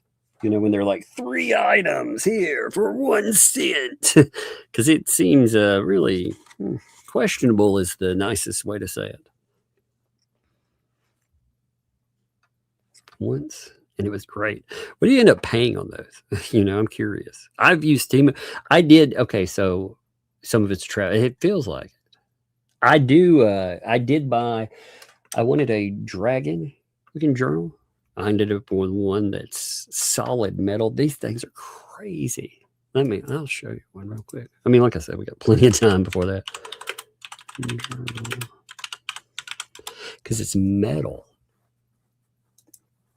And what's wild is all these places sell them. Like if you go, this is something that will probably annoy you if you ever look into it. Okay, folks, I'm going to warn you about that. If you go on other sites like Amazon or something and go to buy stuff like a random, like a journal or something, maybe look it up before you do, because like these are awesome. Look at them. They're made out of metal. They have like a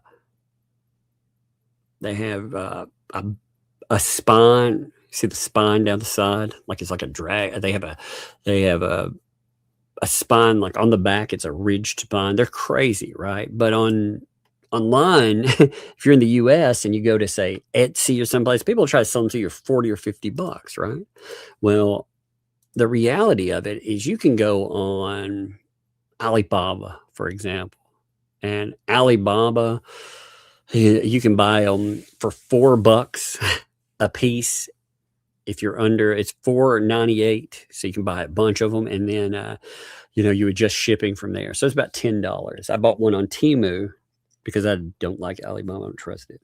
But I bought one on there for $13 versus 40 something bucks for the exact same product that people are drop shipping over on Amazon. It's so gross, man. But I was curious again what people end up paying, because you get all these ads for this stuff. Leg warmer, lady, thanks for the 10 there. These people don't understand this, says they have no brains. Indeed. What scares me, I don't like spiral bound. That's not spiral bound, by the way. It's an insert that you can push. You can actually take the insert out. So it's like a little novel, that kind of binding that has just been set inside of something. I like that journal type, because you can buy more books. They're simple books, but it's a good setup, and it's solid. Like, you hear it. Hear that thing?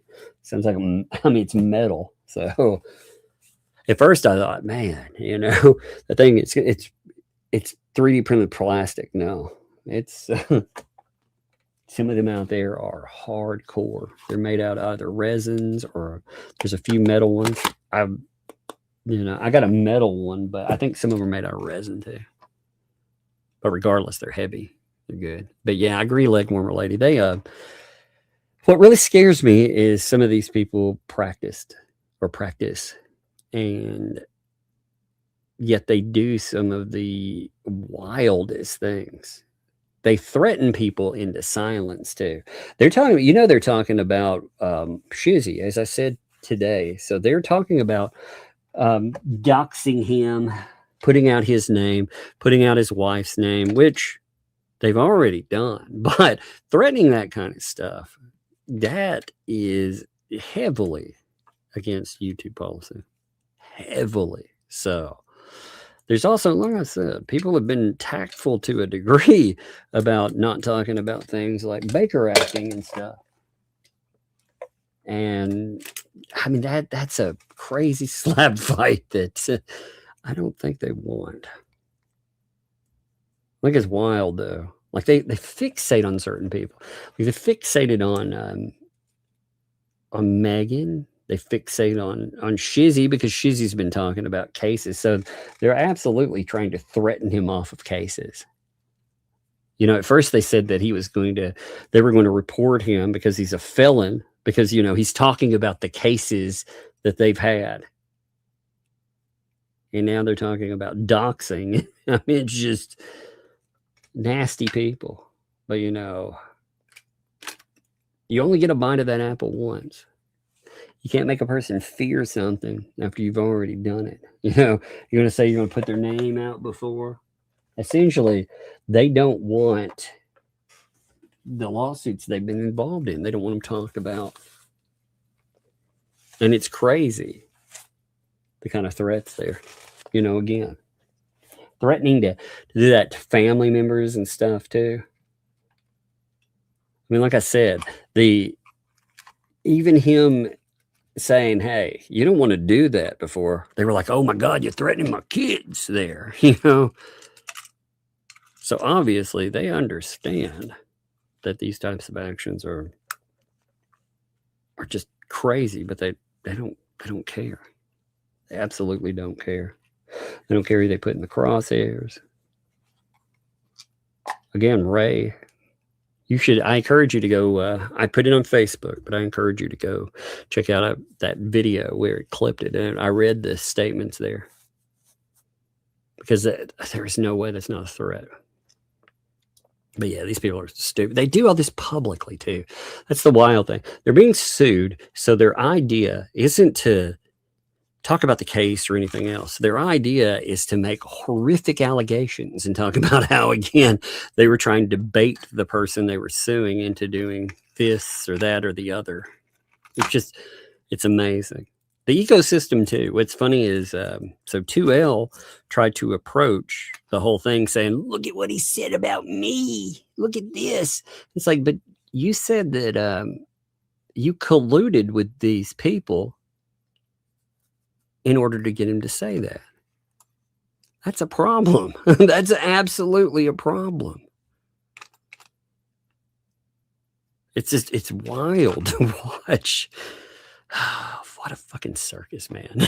Hazel, thanks for the 2 there. Snort and laugh text. Indeed. Thank you, too. Appreciate that. Be rad, man. What's up, man? How you doing? Thanks for the 20 there. Just because the Fox joined in. Indeed. Well, thank you. Appreciate it. Yeah. It was funny watching. She's like, what is this filing? Where did that come from? She apparently hadn't looked at all the docketed material. And I'd had it sent. 2 parties sent it. Max Lab was one party. Thank you again. And then I had another party sent it as well. So I'd been apprised of it already. Yeah, I thought that was funny. I'm sure it was. I'm sure it's probably in her mailbox. It just hasn't noticed it, or it slipped into her spam filter. It's so funny though. Star Asher, thanks for the 4 month. Nick once in, yep, added him for sure. Fallen Hero, thanks for 5. I demand Nick gets a cartoon avatar. We can make him. Actually, I could easily make him a cartoon. You know, we could even put the. We can even put the Cape Fear scales on his head where it's shaved. I don't want to add all those those prison items though. You know, it's funny again. Like Nick is somebody online that I've hung out with for a while, and I mean, you see the grouping there. You see how people like take jabs and get up on with each other, and the ecosystem. When they're trying to say things about people, they think that they can take jabs better than some of these folks roast. I mean, shit, your friends roast you better than these idiots do. Let's see, but we'll see. We'll see. Falling here, we'll make it one. I don't know if he'll use it there. Moody Nana, thanks for brilliant show. Stay warm and keep on keeping on. Well, thank you. I appreciate that. Yes, staying warm and for sure. Thank you. Wise Angel UK, thanks for the 2 months there. Break the story after sanitization. Oh yeah, well that a lot of stories do again too. You know, one of the things Nick was talking about the stuff that is going on. You know, it's a big story right now with the ice shooting. And I'm not getting into that. I'm just noting something on there. People argue the merits of it. And remember, when you're looking at something, the legal portion, the legality, that's what a lot of people will argue. You know, people argue their feelings about law enforcement, their feelings about ICE. They argue a lot of things, but sometimes they forget the legality components. And I always like looking into the legality of something, whether or not, you know, because seconds in there are crucial. The way the law sees it is crucial. So I think it's a good discussion. Again, I'm not getting into that. I find some of the, I find some of it interesting. I don't have enough of a springboard to talk about that subject. So I don't, you know, I would be talking about it from a feeling standpoint, and I don't, I don't really have any feelings. Well, it's not. I mean, I have a lot of biases in that, I guess. So I just avoid that. I like covering a shit show. Like I said, this kind. I don't like political shit shows, but some people, like I said, Nick does a good job in covering that stuff, and has been right on a lot of like high profile, crazy stuff, you know. So that if that's something you're interested in, you check it out. Squirrel Nuts, thanks for the 20 there for our commentator who is illegally practicing law. That's right. It's called the First Amendment. You dumbasses. I know, exactly. So that's the kicker. Like, that is ultimately the biggest bottom line in this stuff. Unlicensed practice of law. It has specific caveats. You can't just say that I'm commenting on a case and I don't like that, or you disagree with my conclusion, or you say that I'm wrong in my conclusion. That I have the right to be wrong. You understand that too? Just like they have the right to be wrong. As dumb as I think, I mean, good Lord, some of the opinions they put out in the world, I'm like, oh my God, that's supposed to be somebody with a legal education? Are you kidding me? But they have the right to be wrong. Now, they don't have the right to falsely accuse people of horrendous crimes and other things like that. That is not free speech. See, it's strange how they don't seem to understand the burdens of free speech, the actual free speech, how it actually works. They think that certain things work for them, but other things, nope. It's kind of wild. So let's see, where are we? But I like that, Squirrel Nuts. Again, that is probably the biggest takeaway from everything with that, is that we have the right to talk about cases. Again, if they don't think that, then why do newspapers, why do magazines, why do blogs, why do YouTube, why are they allowed to do that? I mean, again, these are public items. Why doesn't every undergrad in law school, why don't they go to jail because they start talking about law? And that may seem stupid, and it's supposed to, because, I mean, again, they're talking about cases. They're giving opinions, because that's not practicing. The thing is, too, if a licensed lawyer can do legal commentary without practicing, if they can go online and they can talk about it, it's not limited to them. We are allowed to do that as well. A lay person can do the exact same thing. Just it's so bizarre, because ultimately the argument is that this belongs to me, and it's so pompous, especially when people have lost their ability to practice. They've set it aside, whatever reason they come up with, but they don't have that either. They're just as they have just as much merit talking about that as any other lay person. Apparently they were wrong on a level that they had to set aside their own practice. So maybe they aren't better than a lay person out there. I don't know. But anyway, let's continue. So the reset, thanks for the 10 there. Gee, Nick is hooked. I know. It's not even the Minnesota fishing opener yet, indeed. When he gets into this, that's going to be the thing. When he notices how crazy this stuff is, he'll be like, oh my God. Here's your daddy. Thanks for the 2. Give the name Tug a new meaning, Nick. Prison Tug. Yeah, well, that's actually where the name comes from. Again, it's a joke. It's an explicit joke, and it's funny. I thought it was really funny. And I was like, all right, it'll stick. Who cares? It's a shortening. That's why some people are uncomfortable using it, because it's a joke, again, created by people that know. It's like, that's hilarious, and it's just always stuck.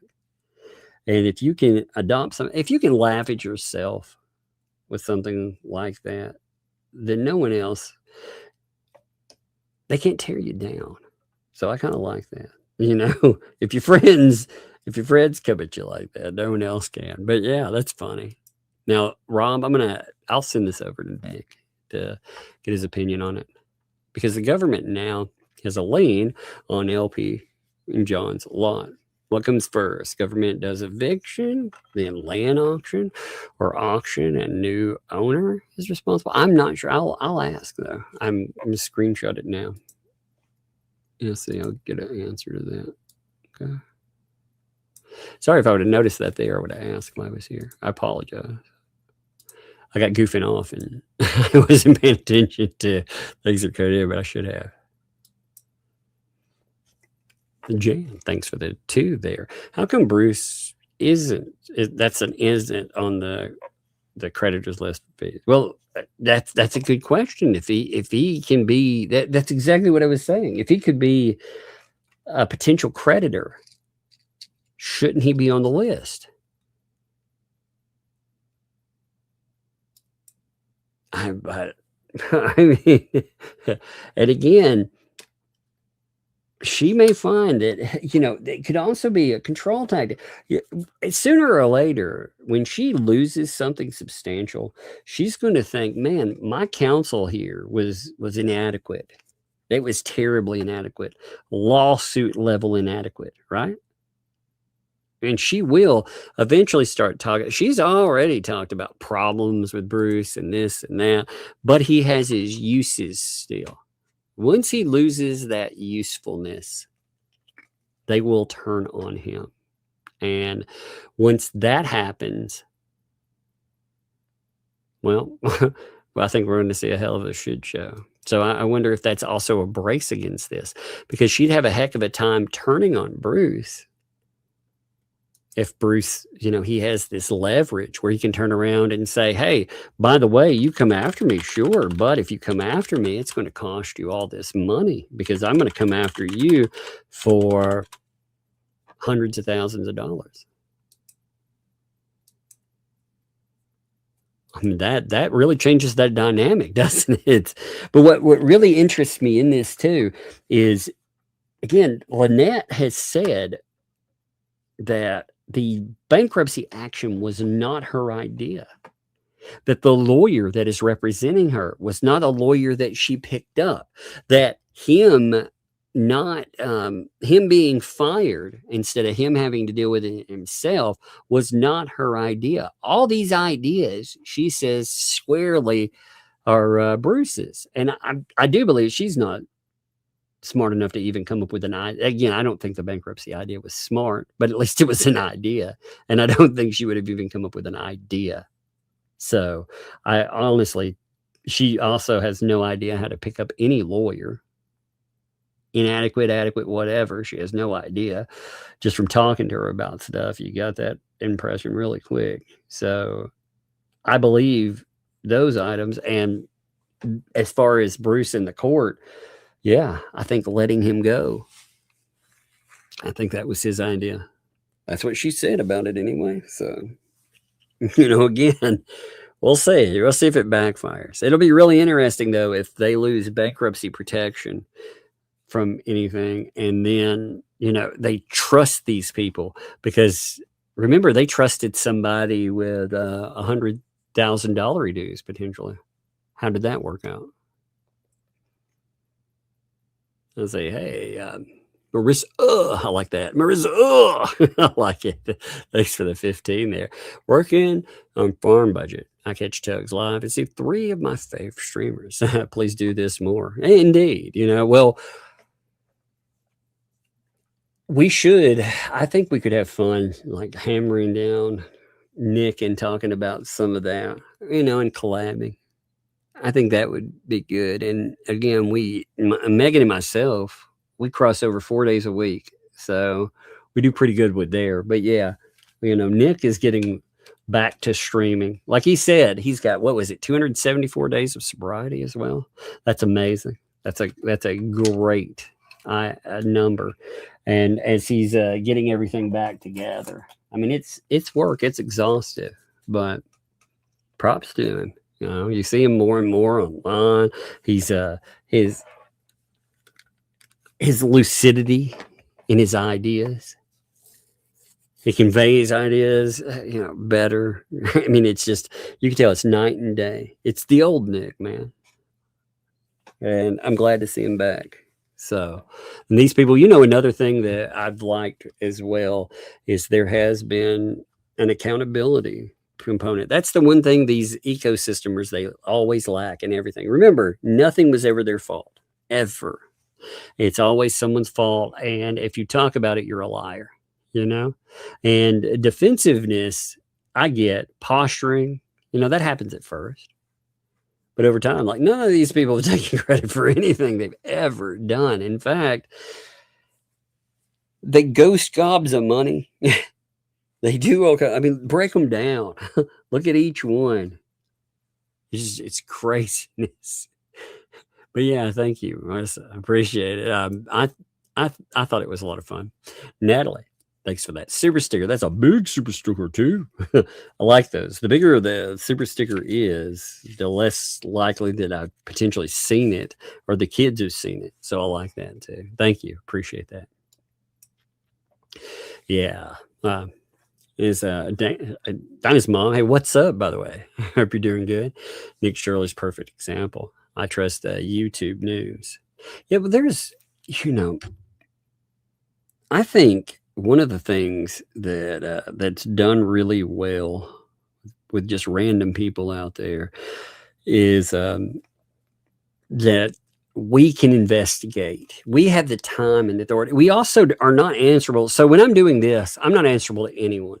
If you like what I'm doing, you support what I'm doing, and it gives me more time to do what I'm doing. You know, I could do this potentially every day, and I do. And that's one of the beautiful things. Like you start asking questions on your own, and more people start asking questions. And you don't let the only problem that I have with what's happening, I see the ecosystem and what they're planning, and what they've planned is to do such damage to Hale's reputation that a year from now, when people search him, they'll just see the accusation. They won't see anything else. That's what they plan. So, you know, people, that's why it's so important to talk about a lot. Because they want to hijack SEO. They want to hijack a person's name. They want to put together horrible accusations. And they want those horrible accusations to stick anytime someone searches them. Christine, thanks for 11 months there. Thank you. BBB will blindside after bankruptcy is discharged. I mean, it's possible. Again, I'm not going to say anything definitively. I don't know what he's planning on doing, you know. But Lynette sold him out. He's got to know that. Like, one of the reasons he's had problems is because Lynette has told on him. I mean, it's not just him doing his actions was bad, but Lynette, when she sells him out, when she tells just random people, the first time I ever talked to her, what does she do? She talks shit about Bruce. The first time. I mean, that's wild. With Tina, she talked all kinds of smack about Bruce, you know? And I mean, it just, after a while, Bruce he doesn't strike me as the live and let live type. He strikes me as if they're going to go out and she's going to constantly talk smack about him, you know, he sees himself. You got to think about his self-image in this too. He sees himself as a hero in this. He doesn't, you know, it doesn't matter if that's the reality. That's his self-image. And if she doesn't see him as that, if all that effort's not there and doesn't, what then? You know, what then? So I think that's going to be an interesting question. I'm going to look more into that subject, though. I'm really fascinated by it. 271. Thank you, Kitty. I could remember. Yeah, I know. I set up the Max Lab. I already set up the redirect. I'm just talking while it's up, you know. But I already set up the redirect while we were talking about things. But yeah, Hales comes up in around 20 minutes now. Well, 22 minutes. Yeah, I've been keeping up with it. I set a timer too. If we get too close, if we get within 5 minutes an alarm, you'll hear my phone alarm go off telling me, hey, wait a minute. So even if I'm not paying attention, I'd catch it. But actually, I'm losing my voice a little. So I think I'm probably going to redirect you now anyway. I think it's a good time for it. We'll be over with Megan's channel tomorrow. It was a fun live stream. You know, again, we'll finish up the document. Apologies. I thought we'd have enough time, but it turned into something I think that was even more fun. We covered all the basis to why it was filed. We just didn't drill down into the argument, and we will. So anyway, appreciate you folks, and we will see you.